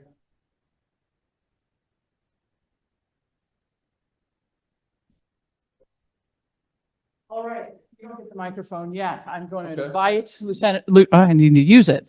Lieutenant Weimer forward here on behalf of the police department. Yes, you have to. Well, one of the first things Greg told me is I need to smile more, but it's gonna be hard for me to smile tonight just because of how much I'm gonna miss him. Not having his leadership around. But if I'm gonna start this right, first thing I think I would say is, Tara, could you please stand up?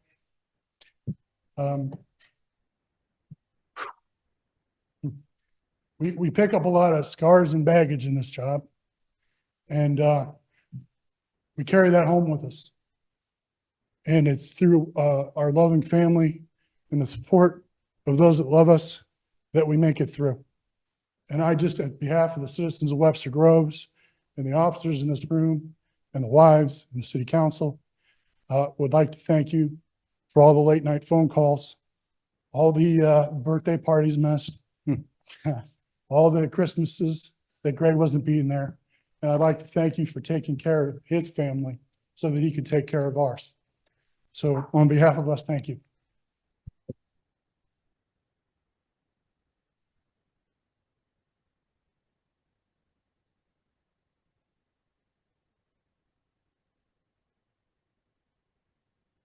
So that said, I'm more of a personal touch here. The mayor stole my thunder with that proclamation. I was gonna mention a lot of the things that Greg's done, and it's just impressive to me.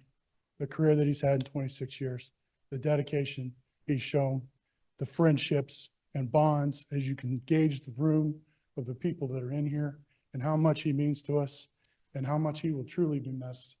We've got chiefs from Clayton and Maplewood in the room. We've got our firefighter brothers in the room. We've got department heads. We've got Wally, his father. We've got all our command staff in the room. We have officers in the room. And I'm just truly touched by the support that you all came to show tonight. And so, as a personal, it's been an honor to know you as a friend, as a man, and more so as a boss. And I'm truly going to miss you. I wish you all the success in the world moving forward. I know it's not goodbye.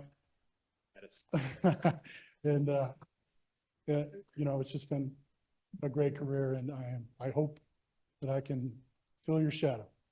So congratulations on a wonderful career, and I look forward to your successes in the future.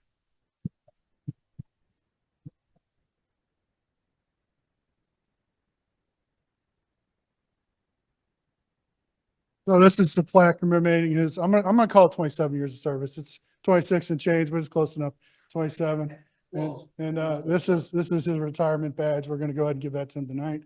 And then but once again, thank you for being here and showing your support. It's very much appreciated. We are a family, and that shows tonight. So thank you again, and I'm gonna pass it off.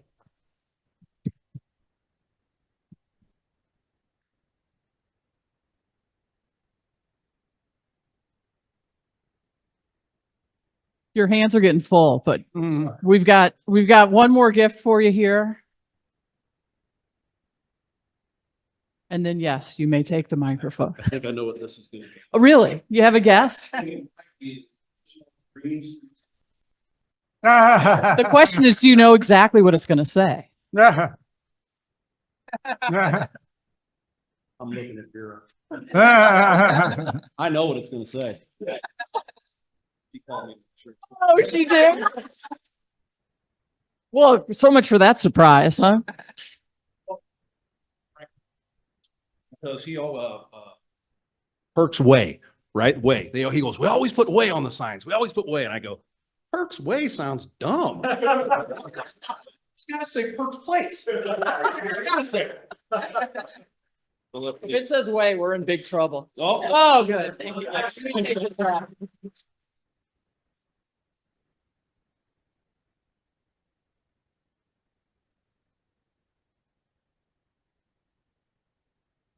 I'm going to let you, if you would like to. sure. I'll just give a few minutes.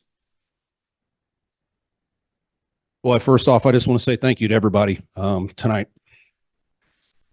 You think trying to get up and give a chief speech talk was tough. This is tough because my career is coming to an end for law enforcement. Thank everybody for being here. Thank you all. I started here at 22. I'll be 50 my next birthday. I gave my career to this city. Gave my passion and my heart to this police department. And it's been amazing. It's been an amazing career. 22 years old, I come out of the Marine Corps Reserves. I was still in a little bit. I got hired by Dale Curtis, who's in the room tonight for me. Worked my way all the way up to the top. Did everything that I ever imagined I'd do in law enforcement. I made it. I did it all. I didn't get the full-time chief appointment, but that's all right because I was an acting chief. And so I get to go out with my head high as a chief. And so now I'm going to move on. I don't know what that next step is yet. But it was just time for me. It was time for me to call it quits, time for me to give up the badge, time for me to say I've served my community, I've served my country, I've done my service. I started serving at 19 in the Marine Corps. So if you look at that, I've done, I don't even know, what is that, 30 years. I've done 30 years of public service. And I'm ready for another chapter. I'm ready for another chapter for my family. I'm ready for another chapter for me. So my wife doesn't have to have those midnight calls, nudging me, yelling at me, going, Greg, your phone's ringing, answer it. Somebody needs you. So thank you all. I wouldn't give back 1 second of what I've done. I would live it all over again. It's been one hell of a ride. One hell of a ride. Thank you.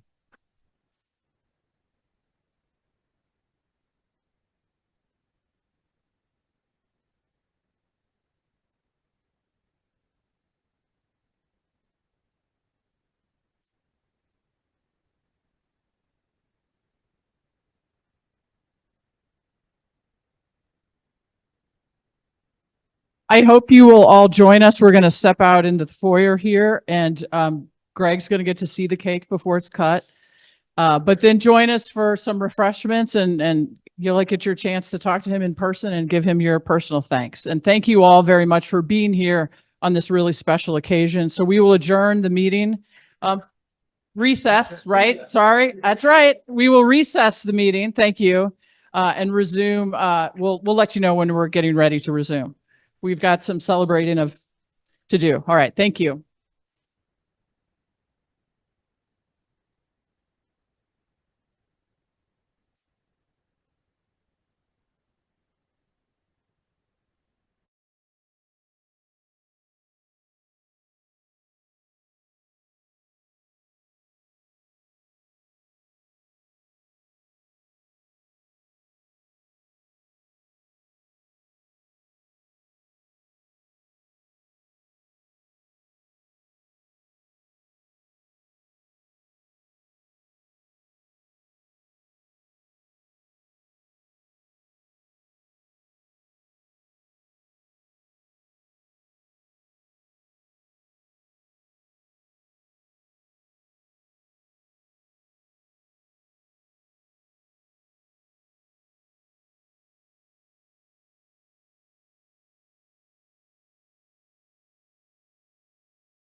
I hate the short chair. No, it's fine. Usually I do switch with you. We're ready? All right, thank you all. We're going to begin. We are going to reconvene our meeting here. So we now need to open the public hearing. Thank you very much. Oh, no, don't. All right, no, stay out there as long as you want. There's lots of cake left. Yeah. All right, we are going to move to the public hearing. Our public hearing is on the proposed city budget for fiscal year 2025. So I hereby open the public hearing, and then we will turn it over to Mr. Peterson for our staff presentation. Is that correct? All right. And while this is going on, just a reminder to council, there is a different place on the agenda for our amendments. We'll do the public hearing process right now, but the amendments themselves will come a little later in the agenda. Thank you, Madam Mayor and members. Eric Peterson, the Assistant City Manager, Director of Finance and Administration, here we're sharing that to Zoom as well. Just wanted to make sure. So for our budget presentation, and as we pull the PowerPoint up again for everyone who's watching at home, webstergrovesmo.gov/budget will be the location of all of our budget documents. Our hearing tonight and the numbers I'm going to give you are the proposed budget without any of the amendments that you've added to this date. The hearing is under statutory guidelines called for the proposed budget, so we'll use those numbers for this item here. Just go down to Zoom, bottom there. So, you're good. There we are. All right. So we'll go to the next slide if we can. We'll actually jump to. Again, webstergrovesmo.gov, the budget. And here are our all funds numbers for fiscal year 25. Our budget is a $45.4 million proposed revenue budget, a $41.8 million proposed appropriations budget. The budget is in surplus by $3.6 million. The reason for the vast increase over last year, obviously, is the budget does propose an estimate of $16 million in bonding under the Prop W Destination WG initiatives. So that number is a one-time increase in the size of the budget. However, it does represent the largest city budget to date in the history of Webster Groves. Moving forward, one more slide, we will go to our general fund budget for this year, fiscal year 25, which is balanced. And we have added in a differential of one-time costs and ongoing surplus or deficit on the ongoing revenue and appropriations. We have balanced the budget, $26 to the good on the ongoing side. The general fund does carry just under $120,000 of one-time funding in appropriations expenditures that will need to be funded from one-time funds. Next slide. This is our 5-year plan that you have all part of adopted and is driven by policy of this city that we provide you a 5-year fiscal estimate. It is built on the rolling averages of the past 5 years. So our average usage of both expenses, but also then our average growth in revenues. This is a stark turnaround for us this year, and I'm very pleased to say that your Fiscal Prudence and Stewardship Council has led us to a chart you're going to see next, but I just want to highlight that, as you can see in here, we are projecting surplus budgets going forward if, it's always a big if, we continue to maintain revenue growth and hold the line on expenditures. We obviously know that inflation is helping to drive some of that revenue growth, and there will be changes going forward. This will continue to be something to watch as we go forward, but we are in a much better spot than where we were 2 years ago. Next slide. This is our example thereof. As you talked, we have all seen me use my hands to talk about our gap growing, and we don't like that, and we need the lines to cross. Well, as you can tell, this year we got the lines to cross. So the red line is our expenditures, and we have brought that down underneath the assumed growth rate of the revenue going forward.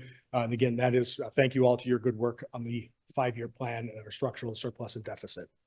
Our next slide this is our history of our general fund balance. We just had a great riveting TV show style documentary, great news about fund balance policies. But this represents the total fund balance, more than the unassigned fund balance, but the total fund balance in the general fund. And as you can see, and as Councilmember Smith asked about, really due to the water system sale deposits of about 2012, a large set of money in the fund balance. We have called that sometimes reserves. I want to clarify for the public, that is not a reserve.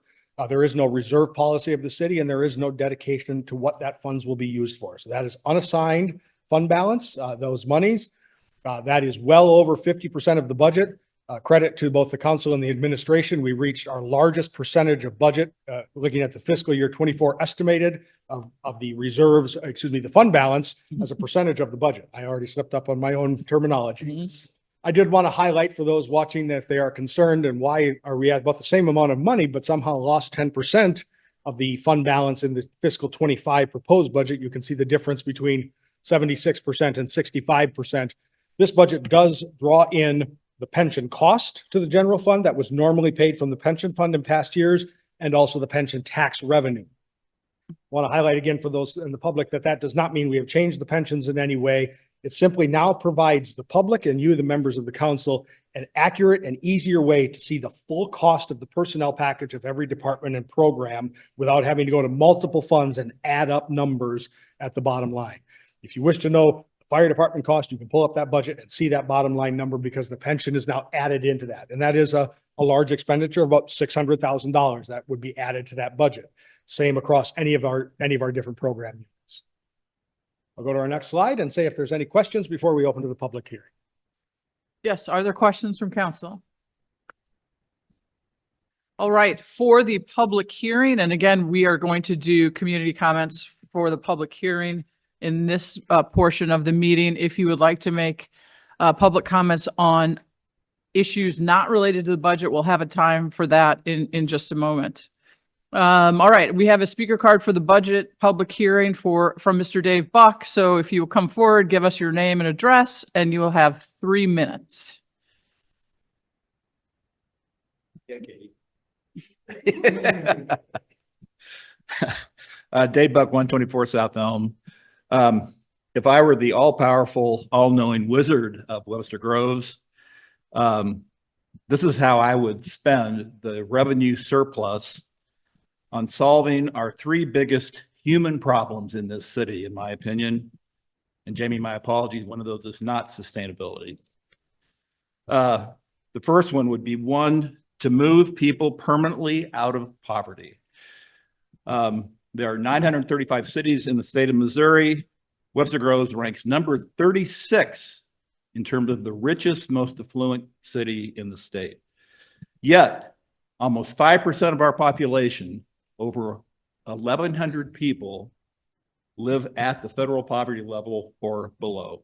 I think that's a crime. I think that's a shame. And I think we should take our resources and try to help move people permanently out of poverty and to end poverty in Webster Groves. Second, I would like to see resources spent on stopping the decline and reversing the decline and restoring our Black population.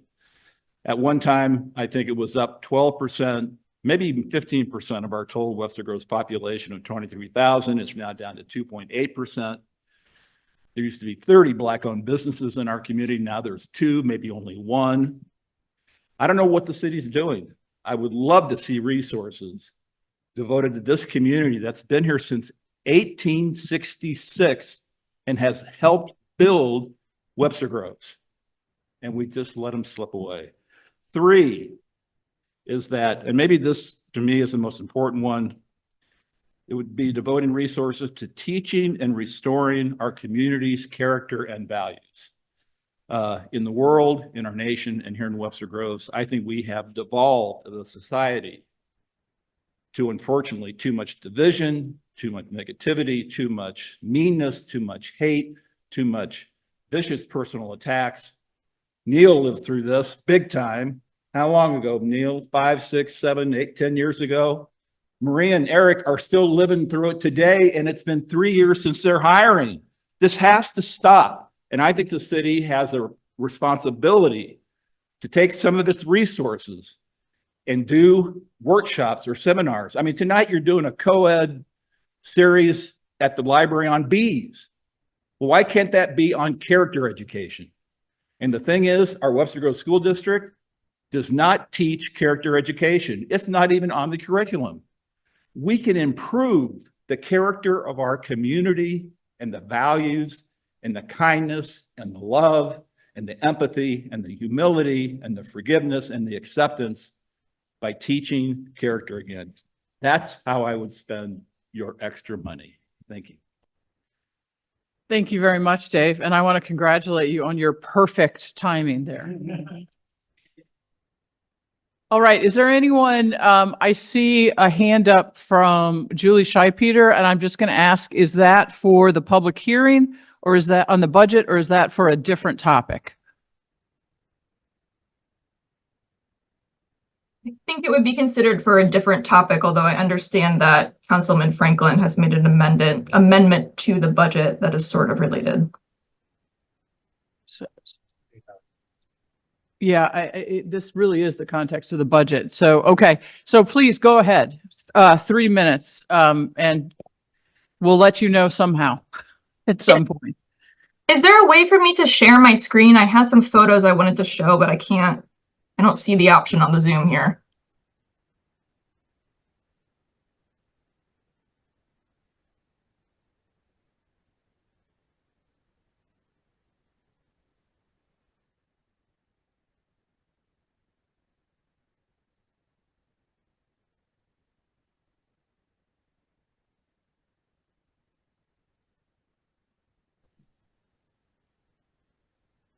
Okay.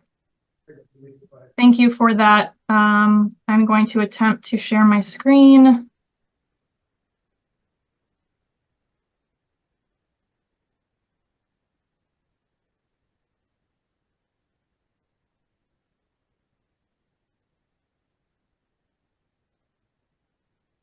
Still not seeing that option. I wonder if Yeah, it may not be possible. If you want to share what you were going to, if you would like to send what you are going to share to the city clerk, she'll make sure that we all have this after the meeting. Okay, that would be perfect. I will just go ahead then. So thank you all for your time tonight. I'm here to talk about the damage that has occurred and unfortunately I believe will continue to occur to the properties on East Jackson from the overflow of water that's unable to be properly conveyed into the sinkhole located on 224 East Jackson. As you know, the flooding that regularly occurs to the properties surrounding the city-owned lot at 224 East Jackson is caused by a combination of, one, a construction defect in the pipe that connects the sinkhole to the surface of the ground, and then two, the city's agreement to allow Chinooks markets to divert their stormwater runoff to that sinkhole. In my brief time tonight, I just want to walk you, kind of explain how and why this problem has not been fully remediated, and then also explain to you the impact that this issue has had on me and my family. In the last 5 years, we've had to fully refinish our basement twice as a result of the stormwater runoff. Last year, the insurance policy that we have had on our home since we moved here 10 years ago was canceled. Aside from those incidents, when the flooding has been so severe that it reached our house, we've suffered damage many other times when our entire yard, our patio, our storage areas have been flooded with really 2 feet plus of water. Personal property, including furniture and our kids' toys, were destroyed. We've been asking the city for help with how to solve this problem for a long, long time. And while we appreciate the excavation work that was done over on the city lot to try to solve the problem, we were told that the purpose of that work was to serve as a temporary measure to try to prevent the water from getting into our house until a complete solution could be implemented. I fear that the council has now been led to believe that the problem is fully resolved and no additional work is needed. This problem is not solved. It's a matter of when, not if, our house floods again. Each rain brings anxiety to our whole family, and when the heavy rains are forecasted, we pretty much have to drop everything to make sure that we're home, to start deploying our pumps, making sure our sandbags are in place. Sometimes we even start moving furniture if it looks like the rain is not slowing down and it just keeps inching toward our house. This is very scary for our 4-year-old son who remembers how traumatic the last 2 floods were and doesn't like us being outside when the weather is that bad. My husband had to drive through tornado sirens over the Memorial Day weekend to get home to start taking these preventative measures. Again, this problem is not solved. Our whole yard has been under 2 feet of water 3 times so far just this spring. Each time that happens, our kids' toys are covered in contaminated muddy water, and we have to inspect for hazards that were brought in with the water. This problem was never disclosed to us when we bought the property, nor would it have been apparent to us when buying the house. This backyard is where our kids play every day. Our kids are 2 and 4 years old. It is well known that stormwater runoff carries dangerous toxins and pollutants, which are of course left behind when that water is absorbed into our lawn. Because the water is rushing in from the Chinooks parking lot, we also get trash that is carried in from the parking lot that comes in with that stormwater. Recently, when MSD came out to inspect the inlet during a storm, they, after the fact, reported to us that they could not actually complete the inspection due to the hazard of needles floating in the water. So now on top of everything else, we have to be concerned about hazards as serious as needles being left in our yard. We've tried our best to mitigate the potential for damage to our actual house, but we don't know what else to do other than have a permanent wall of sandbags in place, which is what we have. Not only is that unsightly, but it prevents us from actually being able to use our walkout basement. In conclusion, we really don't believe that it's right that the city, for the city to use our property for stormwater retention for the benefit of a commercial property. And we respectfully ask that you consider allocating the funds to implement the solution recommended by Stock and Associates. Thank you all. Right. Thank you very much. Appreciate your comments. Can we flip back over to attendees to make sure we don't have anyone else? All right. I do not see any other hands raised for the public comments. Do we have any items for the city attorney to enter into the record for this public hearing? Move for the addition of the PowerPoint that was presented this evening by the city and All right, I will then close this public hearing and would ask Councilmember Franklin, could you move for the adoption of, do we do a first and second reading? Move for first and second reading of the budget itself.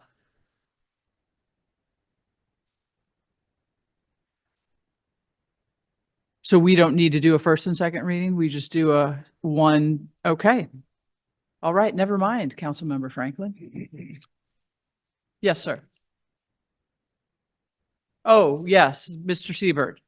All right.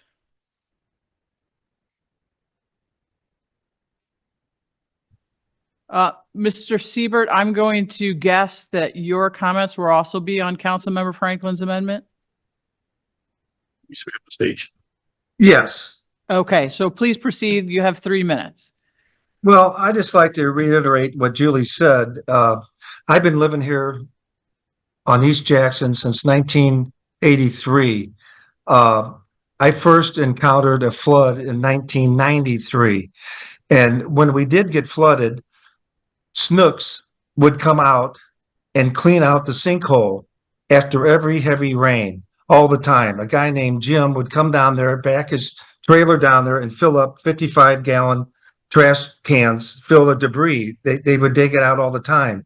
Snooks quit doing that for some reason. I have no idea why. I've been flooded. I've had 8 inches of water in my basement. I'm a house away from Julie's house. I'm not next to the lot.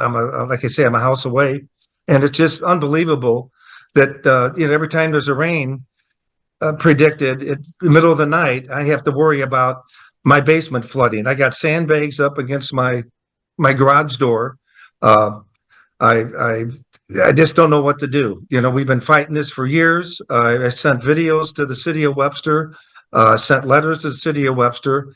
And I just wish something could be resolved. It just something's not right. All the debris coming up, the needles now that MSD said that they found in the water, coming from who knows where, and all the toxins coming off the street and the parking lot of Snooks. When I first moved in, there was 2 houses up on Snooks parking lot that had grass, and they evidently diverted the water somewhere else. Now it's nothing but asphalt. It runs off the back of their lot down to a spillway into the sinkhole, which it cannot handle. So, I mean, that's all I want to say. It's just a nightmare. All right. Thank you for your comments, Mr. Siebert. We've had the city attorney admit or enter items into the record. We'll once again close this public hearing and we will vote on the budget at our next meeting. All right, we'll move on to remarks from community and visitors. Again, if you have joined us and you'd like to make a comment, you need to fill out a comment card. I have one card in front of me, and that is Mr. Dave Buck.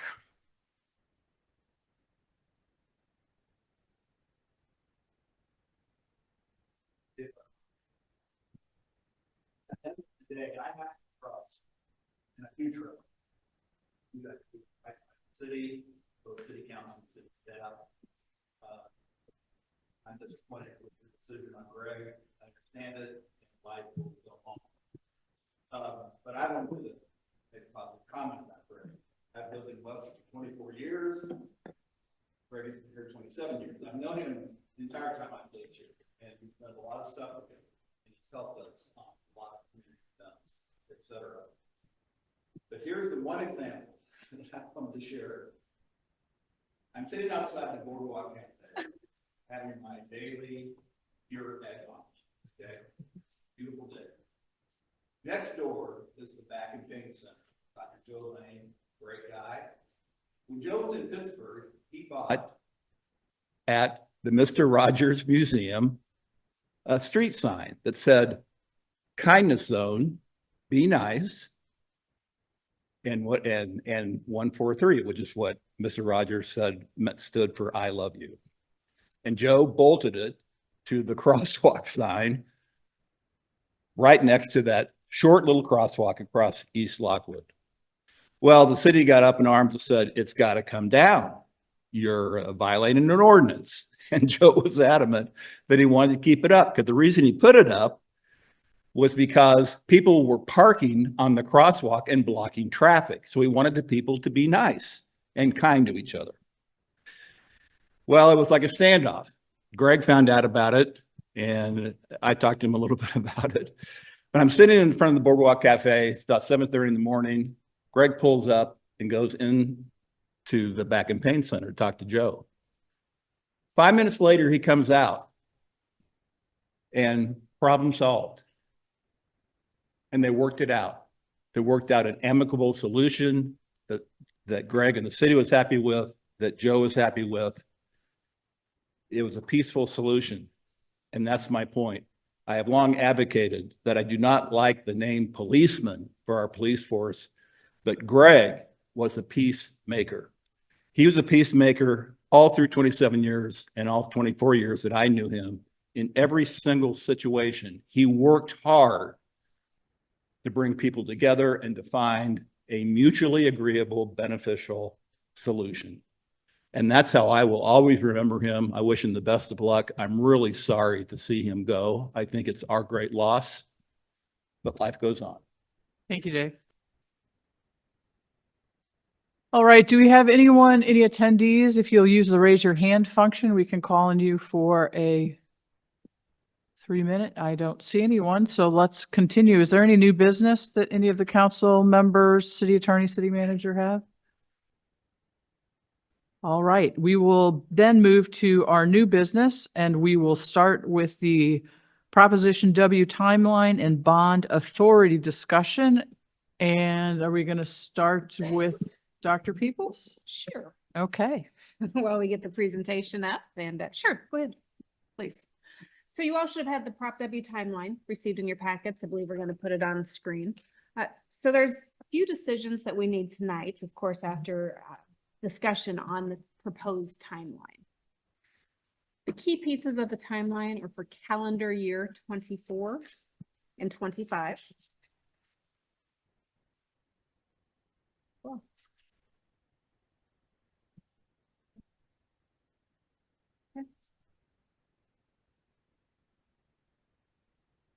So as council knows, we can issue bonds one at a time or over multiple bond sales. At this point in time, we are recommending that we go the multiple bond sales route because we're looking at projects in calendar year 24 and 25. Depending on if council directs staff to make any changes in our proposed timeline. If there are not any proposed changes, those projects would come in at a little over 17 million, which is what we're proposing and recommending to council that the bond be sold at. There we go.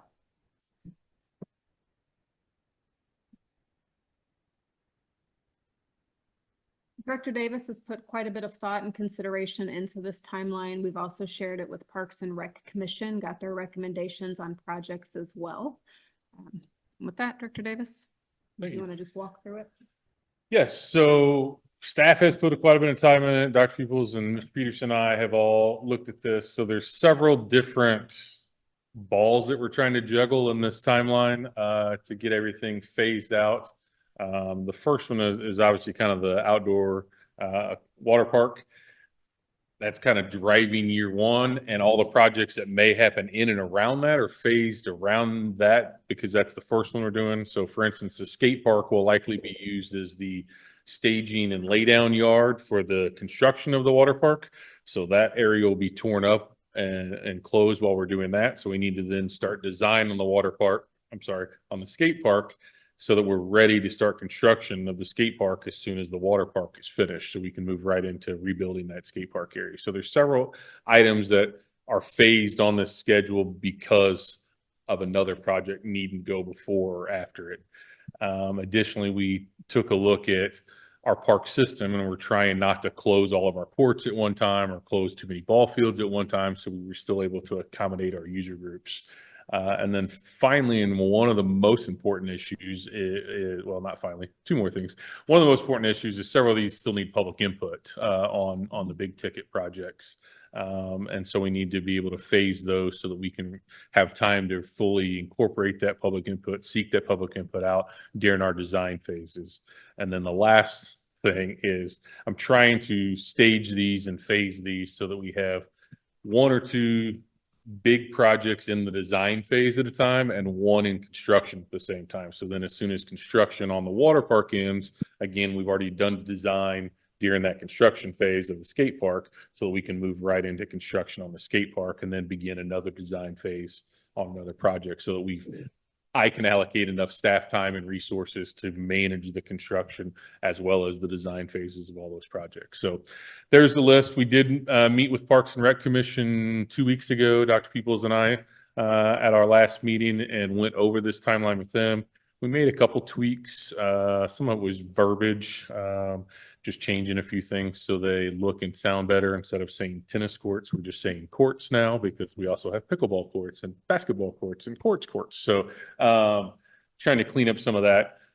But we put this schedule and timeline together as we go through. You can see the columns. We'll be adding numbers in there as we get contracts on new projects, and then final costing once those are over, and those will all total up and keep that running total going for us, so we know as we're moving down this list what our hopefully under project budget numbers are, and then all the different columns on when we need public input and such. So happy to answer any questions if you have on the specific timelines or project phasing.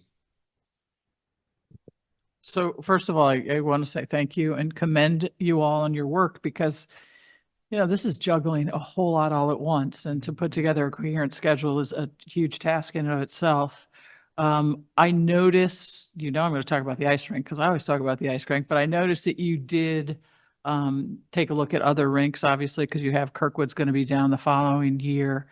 Are there any other things like that we should be considering? I mean, like, can we borrow ball fields if we have too many fields down at the same time or anything like that? We haven't looked into any of the other ones yet. I feel like we have a pretty wide park system, so I feel like hopefully we can accommodate most of these items and without displacing too many of our user groups. The ice rink is a big displacement. Skate park being closed for water park construction is a big displacement. That ice rink is probably going to be a 4-month construction project. Add a month on there for contingency and who knows what else when we start digging down 6, 12, 18 feet deep to get the permafrost out. Not sure how all that'll go. So yeah, we have looked, like you said, Kirkwood's closing down in 26 to do a major renovation.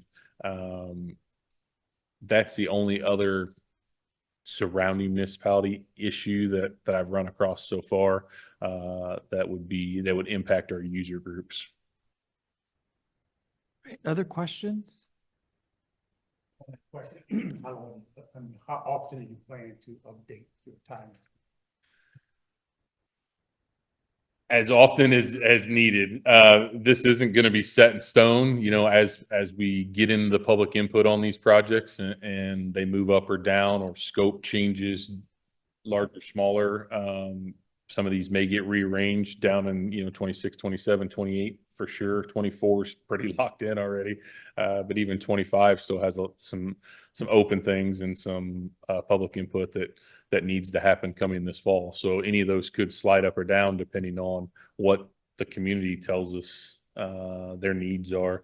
Obviously, the dollar amounts, whenever we get those, go out for bid on things and update those, or even before we go out to bid, I'm sure I'll be looking at updating pricing, going out 26, 27, 28 each year during the budget process to make sure that we're not, inflation hasn't run away from us and we're missing huge dollar amounts that we think we ought to have. So it'll be in play the whole next 3 or 4 years. We'll be adjusting this on as needed. Thank you. Mayor and council, some of the other considerations, of course, are staff time and staff availability. A good example of that are walking paths. You may recall that when walking paths were previously done over the last couple of years, Public Works did those internally, which saved money. It was a great partnership between the departments. Of course, that was our goal for this as well. However, it's summertime. Staffing is a little down right now within Public Works. They've had a couple of positions open for some time.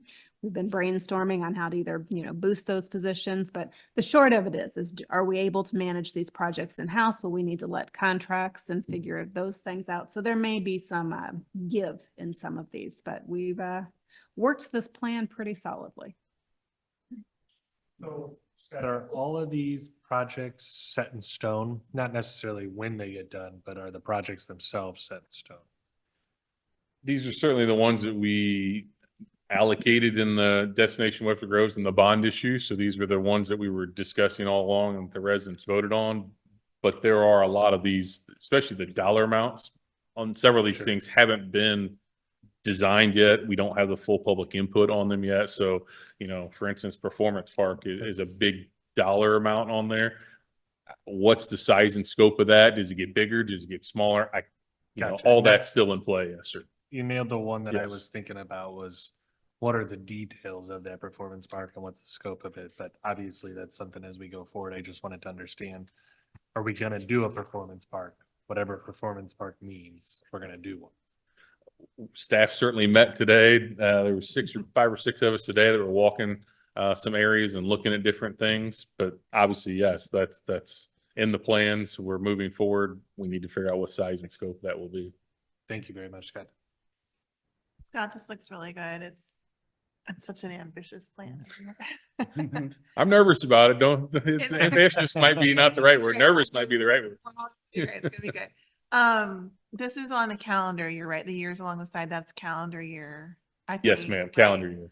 So just when we look at the budget numbers, they're not gonna, like, what we put in fiscal year 25 for Prop W items, it won't match up necessarily to the total that we have on here, which I think is totally fine. It took me a minute to get my brain around that. Thank you That's for right, bringing that up. right. This is on a calendar year, phasing it for me for construction purposes on the calendar year more so than fiscal. So Yeah. thank you for that input. And do we think that we're gonna have, maybe not, maybe we do have it with this detail, but some version of this publicly? Yes. So that people can follow along and maybe we have like little graphs and charts and. We will make it public and we will be Pretty- updating it. I mean, that's not, it's just in beautiful. terms. I love a spreadsheet. It's a beautiful spreadsheet. but, like, Yeah, there's a lot going on. there. Website. We'll be updating the projects online so people can see in the proposed timelines. And then, of course, when we execute them, we'll definitely let the Yeah. public know that. You're gonna be cutting lots of ribbons, or we're gonna be cutting lots of ribbons with you. I sharpened the scissors from last time. That smashed ribbons instead of cutting Yeah. ribbons. So next time we'll hopefully cut. No, it looks really good. I love that we've got the public input process as a column on here too, and no, it makes like the contingencies and all that make sense. It's easy to follow. And for the columns where you don't see public input, a lot of these are smaller ticket, for lack of a better word, maintenance-y items that don't really require public input. So the ones that are on there are the big ticket items that we really need public Yeah, support. like the public input. the ice rink slab. Getting ice cream? Let's put it on there. See what happens with that contingency fund. Now, the ice rink concrete slab, that is a big ticket item, but there's not a lot of room for or need for public input as an example. Scott, was there any a summary that you had from the public input for the water park? Was there any takeaway? Were there any takeaways that made y'all think a little differently about things, or, and how did that go in general? So I'm still digging into that a little bit. The survey just closed end of last week. I have not honestly read every one of them Sure. yet. It wasn't nearly as large of a turnout on that survey responses as I thought it might be, given that we had over 1,000 in the previous survey that we did on the water park. But from my quick glance through, there was nothing that like really jumped out at me that they thought were just, this is absolutely terrible. You're 100% missing this. Mhm. It was very in line with what we heard during the whole process. So, Okay, great. yeah, but there'll be a summary of that coming out soon Okay. as well. Scott, could you talk a little bit about what we heard in the open house and the virtual open house? Sure. So put me on the spot here because I didn't make notes on that.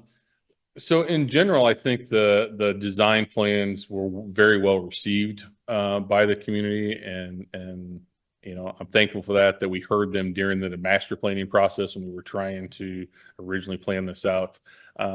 We certainly did hear comments about shade structures. There was comments about where the new play structure is going to be because it's moving from the toddler pool into the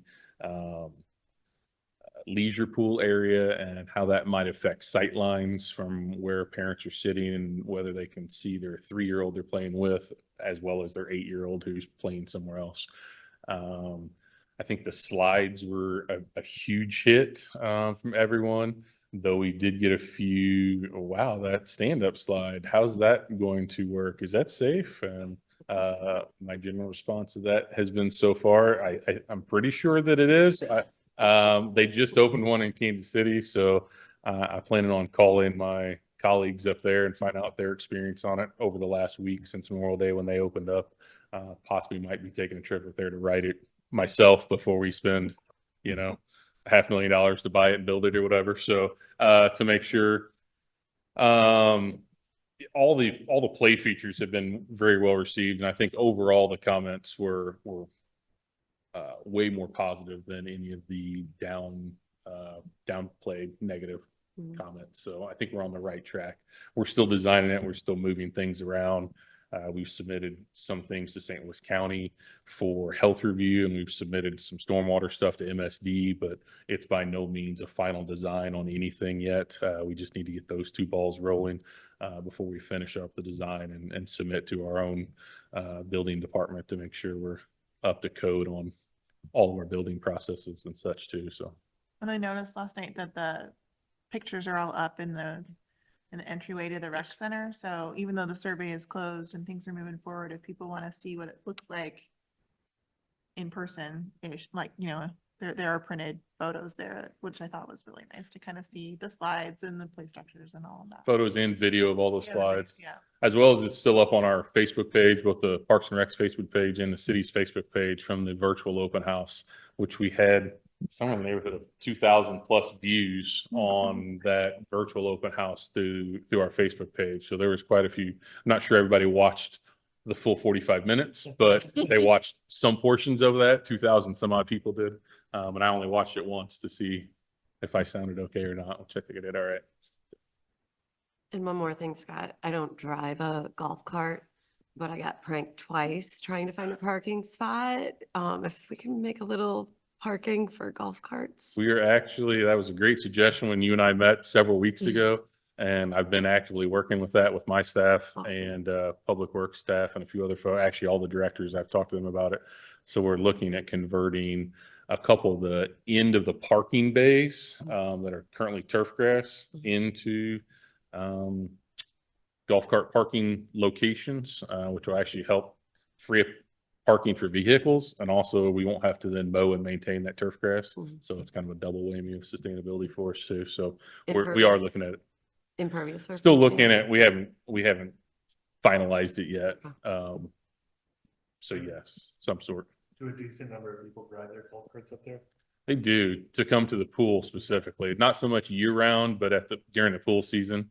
And I have noticed this year that they've started sharing individual parking spots a little bit better. I don't know if that's families that are coming together or such, but I have noticed that they've been kind of staggering 2 carts in one parking spot, because sometimes you do get pranked. You drive, you're like, open spot.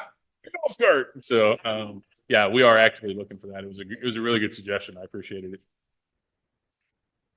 All right, thank you very much. Appreciate it.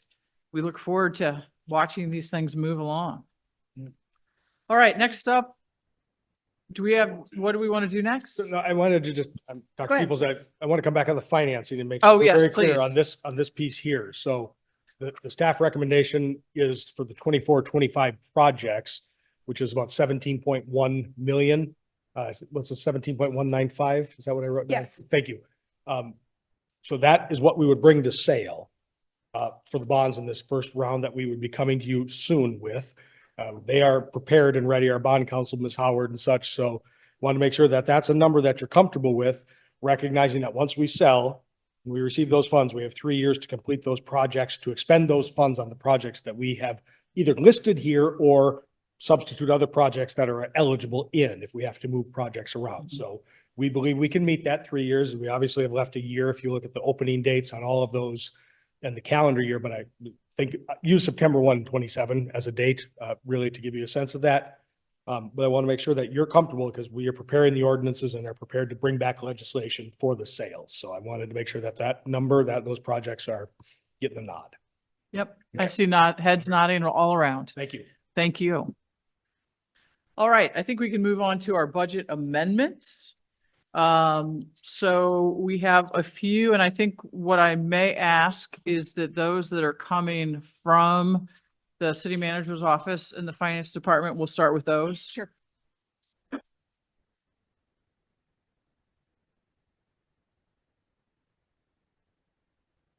We would go to amendment ALL1 or all one. And then members, this extra long legal sheet is the back page of that. I noticed some of the numbers got truncated, so I just printed it larger for you all. So that should be on the bottom of your pile, all one. That's the all funds amendment, or many funds, I should say. It's the technical changes amendment that we have proposed from the staff. These are technical errors, corrections, omissions, a couple double appropriations, meaning we put it in one spot, department forgot to take out another, or finance put it in one spot and didn't take it out in the other spot. And you'll see the effect of that on that larger legal sheet. So Madam Mayor, that would need, that's from administration, a motion. Yes, so may I have a motion to adopt amendment ALL-1, please?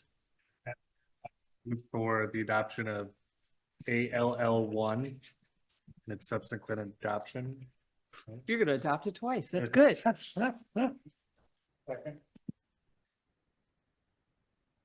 All right, is there any discussion? Obviously, these are the technical changes. I just had a question about what we're putting into finance versus IT. Sure. Like the security cameras, I mean, it doesn't affect approvability. But the security cameras, is that going into IT instead of finance because it's more like a software type of deal? Correct. So it's an enterprise, it's a maintenance contract on the software and the actual hardware of the cameras as well. So IT is managing the maintenance aspect of that, but the funding, when we put the new system in, I believe it was 2 years ago's budget, so 23's budget, we did not buy the maintenance contract. We realized that, and the service calls are quite expensive if we need them. So this brings on a maintenance contract. IT is generally managing those for all the other systems. So that's why we went to IT with that. So in general, like if it's a enterprise IT thing, it's going into the IT bucket. And if it's something else that is kind of enterprise wise, it's going into the finance bucket. Is that a fair? That's correct in general, yes. So there are the potential, there may be an enterprise HR budget possibility in the future that we're looking at if we have personnel cost issues. Separation payouts would be a good one. They're still really held in the HR department, but do we split them out and make them into a different type of area? Okay, that's great. All right, any further discussion on amendment ALL #-1? Right, we'll have the vote then, please. On adoption of ALL-1, Councilmember Smith. Yes. Councilmember Alexander is absent. Councilmember Hickson Shepherd. Yes. Councilmember Hassmeyer. Yes. Councilmember Bliss is absent. Councilmember Franklin. Yes. Mayor Arnold. Yes. 5-0.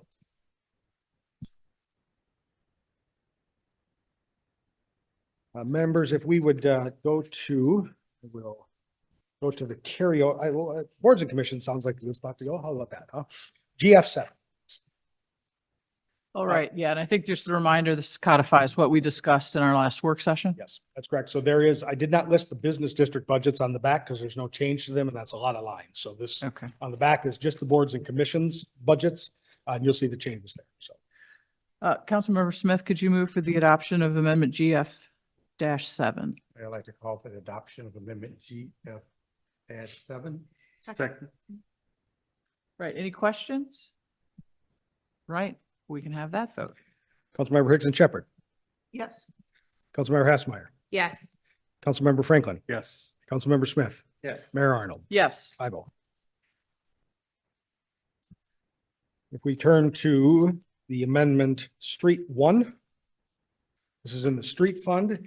The FY 24 budget has a remaining balance of $406,039, which is proposed, which would fall to the fund balance at the end of this fiscal year in that magical split second. This budget would pick that back up and appropriate it again back to the Public Works Department to finish the Edgar Road work that was delayed because of Missouri American Water construction on the road. It's in the mill and overlay, correct? Mill and overlay program. Councilman Shepherd? Yes, I'd like to call for the adoption of Amendment Street 1. Second. We have questions or discussion? All right, I think we can have the vote on that as well. Councilmember Hassmeyer, Yes. Councilmember Franklin, Yes. Councilmember Smith, Yes. Councilmember Higson Shepherd, Yes. Mayor Arnold. Yes. 5-0. We go to the Special Initiatives Fund -3 or SPEC -3. This fund, this amendment, just to briefly explain it, carries the full $500,000 that we appropriated for flood buyouts in 24 in this current budget, which none of which has been used into 25. That is because we do not expect final approvals and permits to be ready by the end of this year to encumber the money for the buyouts.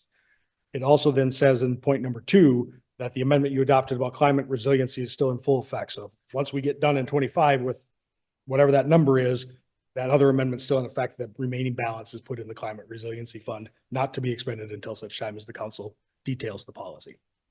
All right, Councilmember Hassmeyer, could you move for the adoption of Amendment SPEC-3? Yes, Mayor. I'd like to move for the adoption of Amendment SPEC 3. Second. All right, is there additional discussion? Right, have that vote. Councilmember Franklin, Yes. Councilmember Smith, Yes. Councilmember Higson Shepherd, Yes. Councilmember Hassmeyer, Yes. Mayor Arnold. Yes. 5-0. Mayor, we now have 3 remaining amendments which are authored by members, and so I will turn to your discretion on which to go. Well, I'm gonna jump in with my own. How about we'll get that one cleared out of the way. So I would move for the adoption of Amendment GF-3. Second. Right, and I think you're all familiar with this. The only change from our last meeting is that based on the city manager's recommendation, we're going to move this until December of 2024, sort of mid-year, and have changed the implement date or the date of service so that it matches the December change rather than having your dates of service be judged as of today. So members, I would just on that point, turn you to this attachment that I laid at your tables. That's a recalculation, given that there might be some anniversary date changes for some staff. It's a small number, but it does increase the cost just slightly. That replaces. That will replace this in the document, in Yeah. the motion document. Very good question. I'm ready, go. So changing the disbursement to December, must the employee be employed on the day this is dispersed? Yes. Yes. Okay. Do that need to be part of this amendment? No. So generally, well, I will always defer to legal opinion on this in any way, but in general, the city practice has been if a stipend is offered or such, but you are not employed at the time that it is paid out upon left service before that, then you are not eligible for said stipend. Okay. Other questions, comments? All right, let's go ahead and have that vote. Oh, Yep. One other thing, so we are doing the 5% COLA for staff. That is what is in the proposed budget, and to my knowledge, no one is prepared to offer an alternative for the COLA, so. And if somewhere along the line before adoption next week, hopefully not, but if it does happen, this amendment would be negated by that action to move away from a 5% COLA. And quickly, Mayor, I just want to say that I think this is really great for the city, for our hardworking staff. Absolutely. All right. I think we'll have the vote. Councilmember Smith, Yes. Councilmember Hickson Shepherd, Yes. Councilmember Hassmeyer, Yes. Councilmember Franklin, Yes. Mayor Arnold, Yes. 5-0.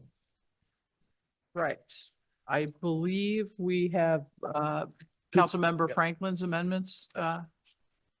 So I will turn the floor to you, sir. Yes, Madam Mayor, my first amendment is GF8, which is appropriating $100,000 to complete the proposals that were in the Stock and Associates recommendations related to the East Jackson Water Basin regarding the Chinooks runoff water. That's amendment GF8 members. And just to notice real quick before the motion, the yellow highlights, we had a change in the sub-program numbers. That's why it's just slightly different than the emailed copy you received. Okay. So you have moved for the adoption? Mm-hmm. Is there a second? I'll second. Right. Discussion.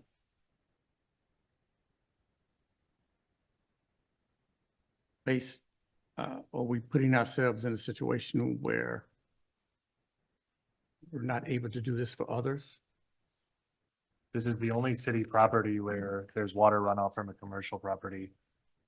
So I don't see this rising anywhere else in the city of Webster Groves. Do we actually? I've Is been that told verified? From Todd Rigg. at Okay. least, So. Okay. Sarah, can you verify that? Is this the only property that we have where we have water runoff from a commercial property? So this is something that like we've talked about it as council before, but I'm not sure if everybody in the public knows what this is regarding to. Like, would it be helpful to give a little bit of background about like Yeah. the situation? So I am probably not the best one, but I'm happy to explain to the best of my knowledge what's going on. So Chinooks reconstructed their property in the late 80s, early 1990s. In doing so, the city entered an agreement with them wherein their water runoff or part of their water runoff would come to East Jackson property, which my understanding has natural caves underneath, and those natural caves go all the way down Webster Groves, almost all the way to Blackburn. And so if you think of it kind of as a funnel, if one cave fills up, it kind of funnels into the next cave and vice versa. So if all of the caves are backed up or filled, there's nowhere for the water to go. And so it goes on the level part of the ground onto a vacant piece of property sitting in between two houses on East Jackson. Due to, heavier rains, also additional water runoff from East Jackson, and also I would imagine, based off of what we've seen in reports, the deterioration of infrastructure that was built 30 plus years ago, the basin is no longer being able to effectively capture the water runoff from Chinooks. And as a result, it is now flooding into the neighboring properties. Part of the two of the individuals or two of the homeowners around there spoke earlier about their experiences over the course of at least the past 10 years. Mr. Siebert's obviously lived here a lot longer, and experienced this and the increase in flooding, at least towards his property, in the past 5-6 years. We have attempted, I think, very diligently to work with Chinooks. The unfortunate part is, if I recall correctly, there's no true written agreement between us and Chinooks from that original 1980s or 1990s agreement. They have Chinooks has helped maintain that infrastructure, that water basin, but just not to the degree that it probably is sufficient. We have now had at least one consultant indicate that it is, there needs to be remediation or repairs to the basin in order to be effective.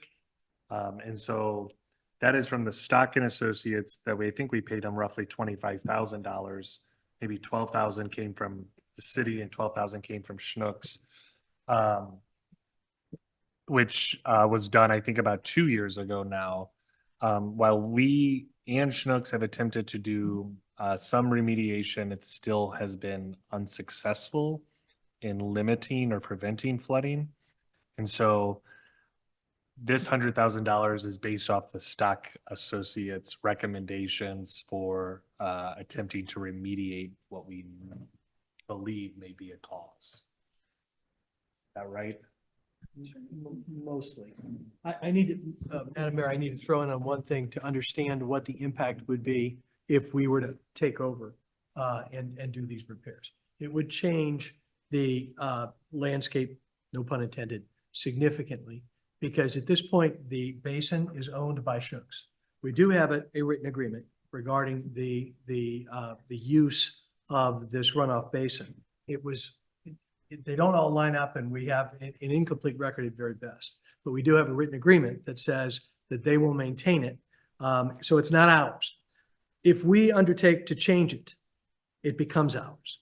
And so that if there are problems, then they then become our problems. So in this instance, I've advocated previously for the Shy Peters. I believe that they would have a legitimate claim against Schnucks for the runoff and the problems that it's generated. But the runoff is also two sources, not one. So again, we don't know exactly how the changes have occurred. That was one of the things that we were trying to look for. But if we undertake to change the structure of the basin, it becomes ours. And that is a significant difference from where we are now.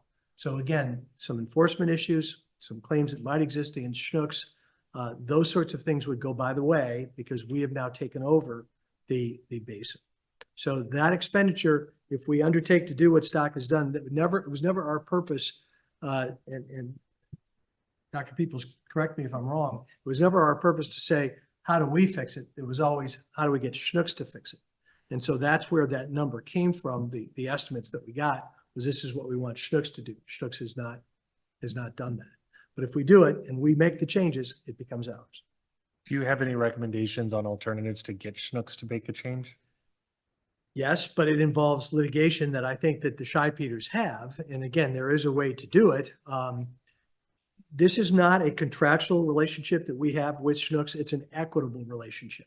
And again, while we do have a written agreement, what I think we've created is a license and or an equitable easement. And so the problem becomes in a situation like this, we're not injured by the water. And our use and enjoyment of the land is not affected by the water. Theirs is. They have both equitable and legal claims that they could pursue. So having said that, we could take action and say to Schnucks, this is what we want you to do. We could formalize the plan and say, this is what we want you to do, and see where that takes us. But again, at least at this point, we don't have standing, in my opinion, to make a claim against Schnucks. So you said we could formalize the arrangement. The proposal for repair.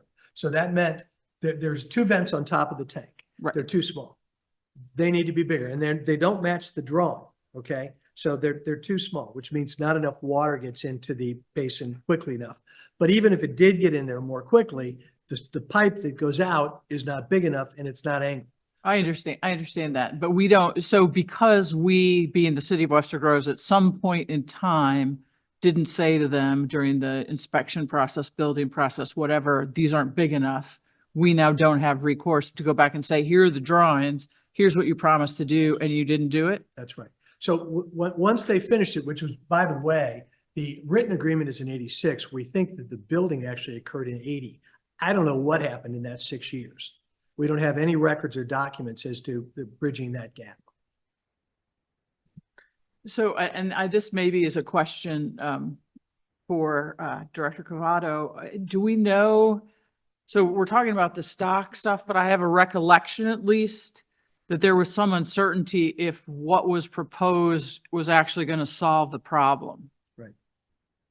Is that, and I'm putting you on the spot because I know this predates you, but let's say that we adopted this amendment, we did the stock work.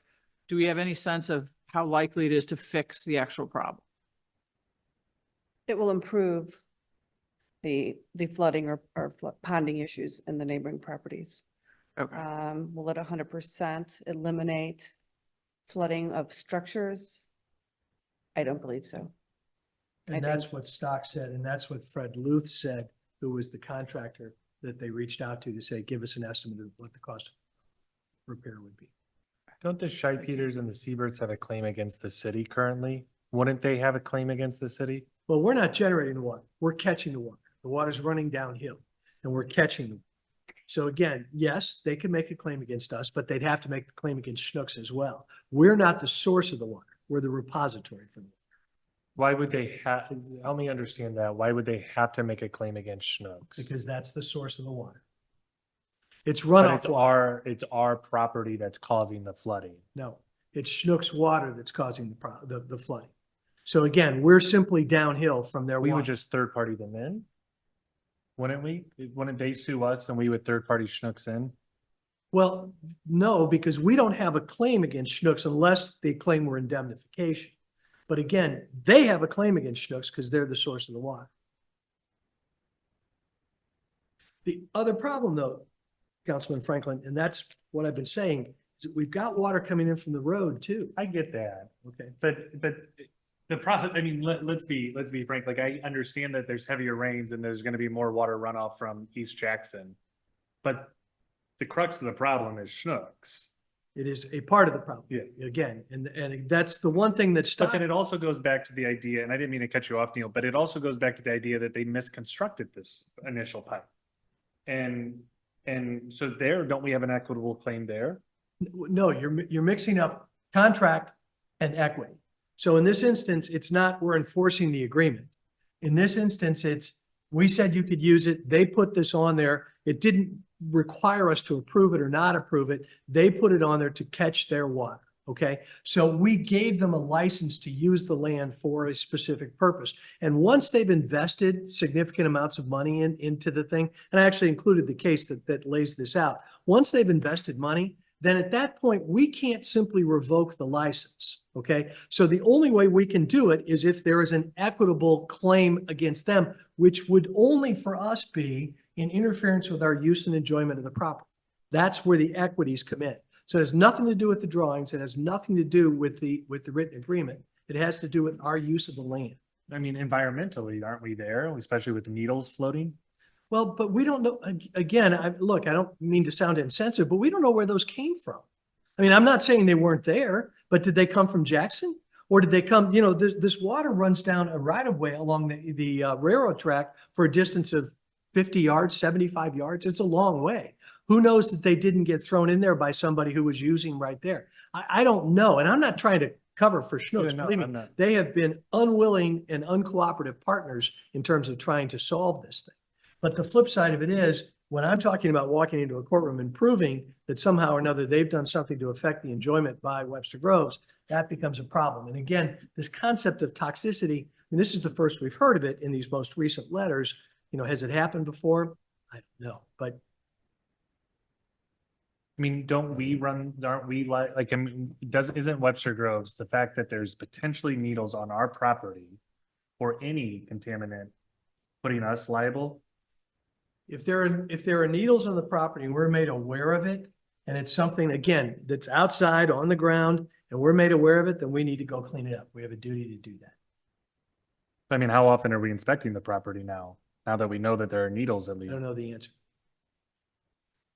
But come back to your question, which was to implement the stock recommendations, which was to change the tank, change the vents, and change the pipe. The problem is if we do that, we now own that basin.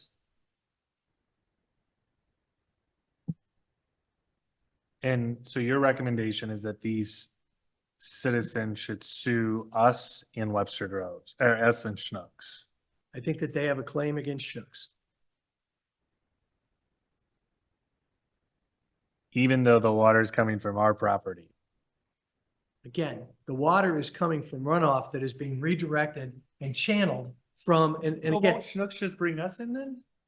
probably, and we may find ourselves in there. But is it different from what we have here? I think we are in a situation where, again, we have done everything reasonably we can do to get Schnucks to remediate the problem. If we're brought in, again, we're certainly secondary to a claim against Schnucks. If we own the basin, can we do a cease and desist and stop Schnucks from doing their water? If we own the basin, If we decide to repair it, can we do a cease and desist? no, because it's still, the equitable right to use is still there.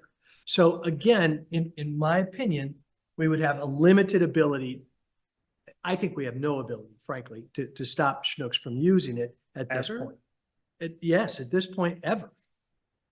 They have an unlimited easement? No, if they change something and we're able to prove that they changed something, then we could take action against them. But But it what's the change? Isn't change over time as well? There's additional water runoff. Isn't that change? Stock didn't say that. You know, again, you read the Stock report, Stock simply says that there have been a number of things that have happened. And he kept pointing out that those particular rains were particularly and unusually heavy. Now, again, since that time, have we had other ones? Certainly we have. You know, again, since this remediation attempt has occurred, it has limited none of the water's gotten into anybody's houses. Okay, since we've done what we've done in an effort to remediate this. You know, could we do more?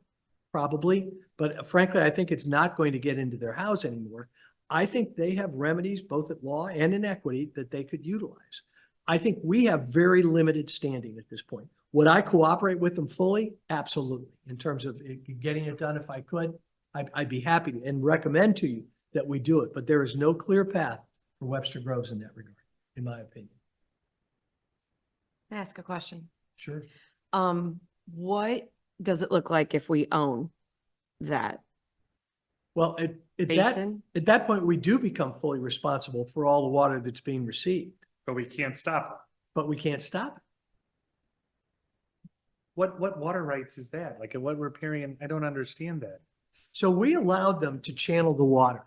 So again, typically, water is deemed the common enemy, right? And if you're doing something that channels water, you're not allowed to do that. If water is just on your property and floats off your property, then that's what happens. But we allowed them to channel. We allowed them to build a parking lot that channeled this water. It was foolish. And we relied on a cave to ultimately be a sewer system. It was foolish, but we did it. And so now we're stuck with that. We allowed that to happen, which is a significant investment on Schnucks' part, which is why the equitable easement is going to apply. We've given them the option to do that. So again, the only thing that causes us to be able to back off is, as I say, the case law says that they have to have done something to interfere with our use or enjoyment of the land. Well, we're not using it for any purpose, right? It's just an empty lot. I frankly don't know why we didn't give it to them in 1979 when they were doing the drawings. Let them have the lot. At least put it back on the tax rolls. Why are we putting up a fence and maintaining it? I don't know all that, Councilman Franklin, but that's what we're stuck with. I don't like it, but it's what we're stuck with. So again, is there a remedy that allows us under the conditions as they exist right now with what we know right now to say stop? Not in my opinion. Even with the additional water runoff. Even with the additional water runoff. But again, Stock didn't say that. Stock only said that Let's get another expert. all right, I'm with you there. Yeah. But again, we paid a lot for this one. We paid Yeah. $24,000 for this, and that was not split with Schnucks. So again, the vision here was for us to generate a way to, if Schnucks was unwilling to make the change, for us to compel them to do it. They don't see any issue with this. That's the problem that we're stuck between a rock and a hard place. It is right? frustrating. It is frustrating. Because they don't want to do anything, and rightfully so, right? They're looking at their bottom lines. They're going to know this is an expensive endeavor. Well, I'm not sure that they're not concerned about doing something, although doing something on our lot or doing something with this basin to change it shouldn't change their status. I think if they change anything at this point, all the new rules regarding retention ponds and retention areas and impervious ground and all that sort of thing would apply, which could be hundreds of thousands of dollars out of Schnucks' pocket. So I think that they're going to be very careful to do nothing unless they are made to do something. And the bottom line is you're telling us we're not the people who can make them do that? That's correct, Mayor. Let's get the EPA in. Well, now that's a new issue, this concept of toxicity that has never been raised before. If in fact the waters are toxic, and if in fact the waters are coming from there, that would be an entirely different issue. But again, it would require us to test, and then we have to test upstream to make sure that we're getting it from there. I don't know how they ever got permission to use the right of way from the railroad. I mean, it's amazing. All right, we have an amendment in front of us. It's been seconded. Thank you. And very been seconded, correct. Yes, thank you very much. Is there additional discussion? I feel really like a ton of empathy for this situation. My backyard floods and we have to be home when we know there's storm. I just don't know. I guess I'm just not comfortable yet saying, the city should be responsible. We've taken a few measures to help with this water. And it's recommended by our council that the homeowners have cause to litigate with Chinooks. Like, I guess I'm just confused, or not confused, timid to move forward on an amendment for this. Even with, like, I feel that pit in my stomach about what they're going through. Well, and absolutely, I think those of us who've been on council for a little while totally understand their frustration. Because to be honest, I think David demonstrates it more than the rest of us in this discussion, but I think we're all frustrated because it's pretty straightforward to me that Chinooks has responsibility and is absolutely one of the most frustrating things that has happened on council is that we don't seem to have an ability to make them move on this. And so I don't think I can support this amendment, but I applaud the trying to force the issue so that we are really going down every avenue that we possibly can. I will, if Madam Mayor, if I could, I will table this GF8, Okay. remove it, but I do want to go forward with GF9. I do believe we have standing, and I would like to see us litigate against Chinooks. All right, so GF8 has been. Oh, would you rather just withdraw? Yeah, I'll just withdraw it. Yeah, just makes it easier. All right, and so then would you go ahead, please, and make a Yes. new motion? Madam Mayor, I'd like to move for the adoption of Amendment GF9, which allocates the same $100,000 for us to begin litigation against Chinooks. For us, the city of Webster Groves, to sue Chinooks. Discussion? Oh, yeah, we need a second. I'll second for the discussion. All right, we have a second. My question here is, we have, well, it's not a question, it's a comment. Now I have a lawyer sitting on either side of me who have different opinions here. We have a city attorney. I would argue that before we set aside $100,000 for a lawsuit, that perhaps we get another municipal attorney's second opinion on this. I think this is a lot of money if we have to spend, if we have been advised that we're not likely to be successful on the lawsuit. Having said that, I'd like to hear more about how we might be helpful to the Sieberts and the Scheipeters in pursuing a lawsuit against Chinooks, even if that means that we end up as defendants as part of that lawsuit. Because if that's really their only recourse, we need to find a way to be helpful in that process. Did we make recommendations to them to do that? Could I suggest that if we're going to talk about potential litigation, I understand that we're talking about a budget amendment that may come back out. The terms of it, in terms of strategies and thoughts, would be something that would be a closed item under 621 021 subsection 1, attorney-client. Again, if we're going to talk about details, strategies, thoughts in that regard, I would certainly suggest that we go into closed for that purpose.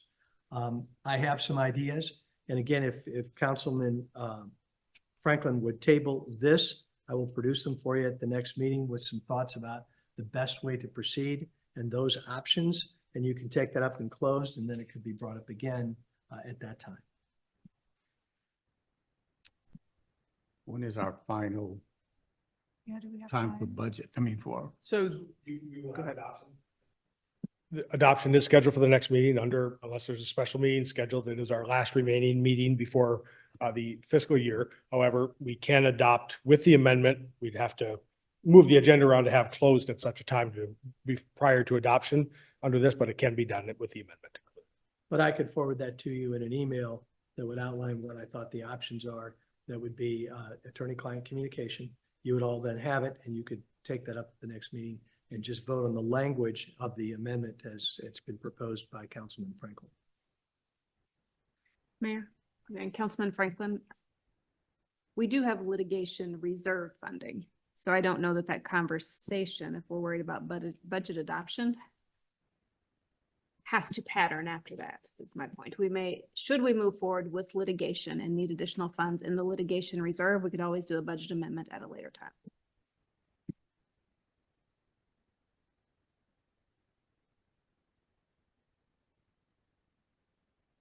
all sort of in your court.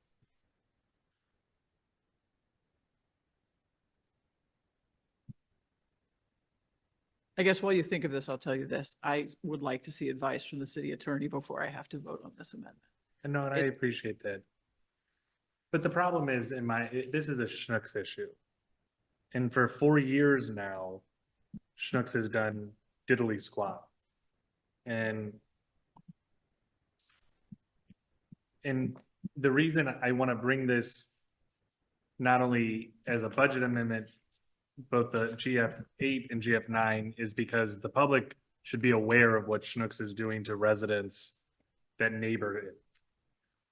Without recourse, without any sense of accountability at this point. And they really should be put on the hook for this. I mean, and to me, it's like, if we don't have standing, we don't have standing, and then the Scheibeters and Sieberts know that the city at least did something. You know, we get kicked out of court after spending a couple $1,000s on a motion to dismiss, but I think we still have standing. So I will table this amendment for now or withdraw it. But I really, after 4 years, I think it's ridiculous that Schnucks has done almost nothing. And it makes me even more mad to hear that we paid for the entirety of the Stock and Associates, which also seems to me to have proven to be completely ridiculous, considering we're just now getting additional information from our stormwater consultant, which is saying we need to spend 4 or 5 times that. So I think we might have a recourse against Stock and Associates at this point too. But I'm going to make the suggestion, if you don't mind, that you move to table so that we can take this up again. I'll just withdraw it. It's not worth it. We're not moving anywhere. And I think Neil and I have a difference of opinion on standing, which is fine. I think that's completely reasonable. This council is going to take his opinion, and I appreciate that. I think that's what we hire him to do. But the fact of the matter is, if Schnucks is not coming to the table to come and try to negotiate this, then we're telling citizens that the water that's coming from our property, the only way that they can get recourse, any way they can get redress, is to go sue someone. And I don't think that's a good thing to do from a municipal government standpoint. I think we owe them an obligation as citizens, that it's from our water, it's from our property. And, you know, regardless of the fact of what happened in the 70s, 80s, and 90s, and in the city's inability to keep contracts or to maintain a contract, the fact of the matter is we let Schnucks do this. So, you know, I think that we owe them whoever lives there, a duty to figure out what the hell's going on. And not saying that we haven't tried, but Schnucks surely isn't ready. So it's like, let's just get them into court. Because maybe that's the thing that gets the ball rolling. Because nothing else has worked.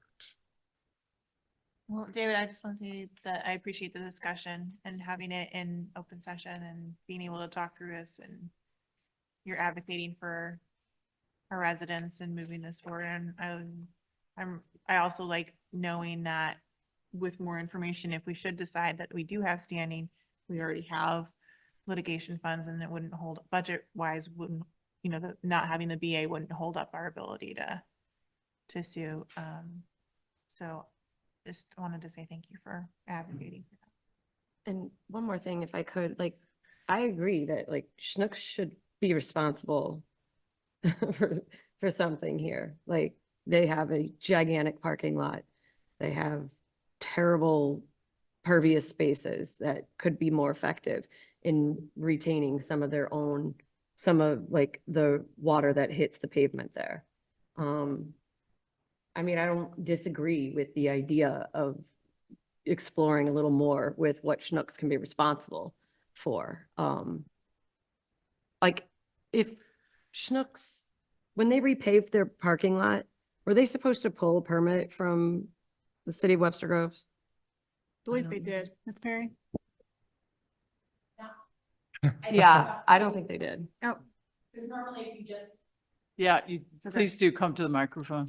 And apologies, probably should have asked about parking lot, but I know they did pull, or at least I believe they did pull some permits when they were remodeling. They pulled permits when they were when you pave over in the exact same location, not adding additional spaces and not making any particular changes and not connecting to the right of way. We don't necessarily require a brand new permit for that parking lot. Okay. They did pull permits for all other work, interior renovations, facade, all those. Okay, I don't remember us requiring. okay, thank you. All right, have you formally withdrawn, Yeah. David? Okay, then I'm gonna say, I'm going to just say that I may offer an amendment. I don't know that it would be an amount, but I want us to go ahead and talk about what legal strategy might be involved.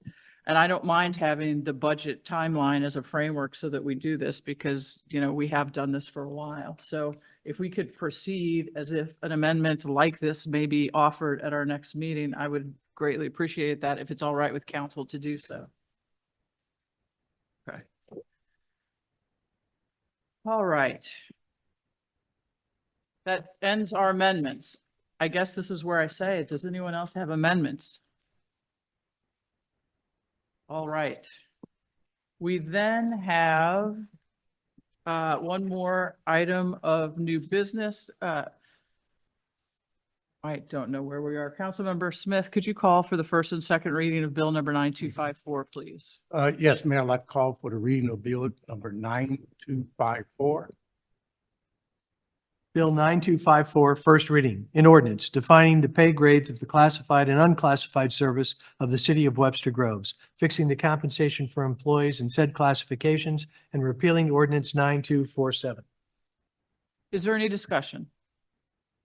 Right, the second reading, please. Bill 9254, second reading, an ordinance defining the pay grades of the classified and unclassified service of the city of Webster Groves, fixing the compensation for employees in said classifications, and repealing ordinance 9247.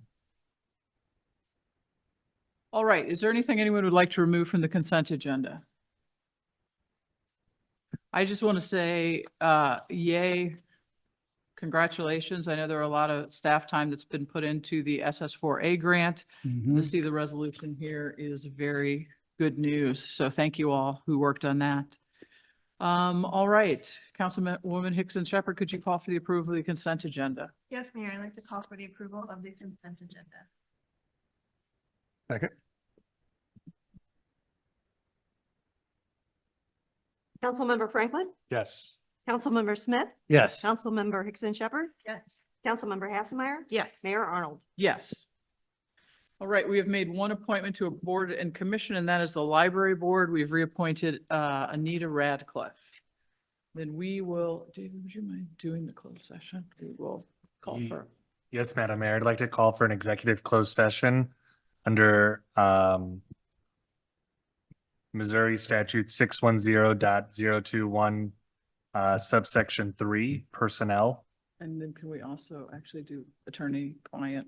And also attorney-client privilege communications, Missouri statute 610.021 subsection 1. Do I have a second? Second. Councilmember Franklin, Yes. Councilmember Smith, Yes.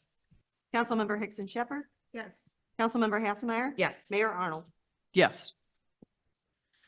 All right, thank you all. We'll have our closed session now. Okay.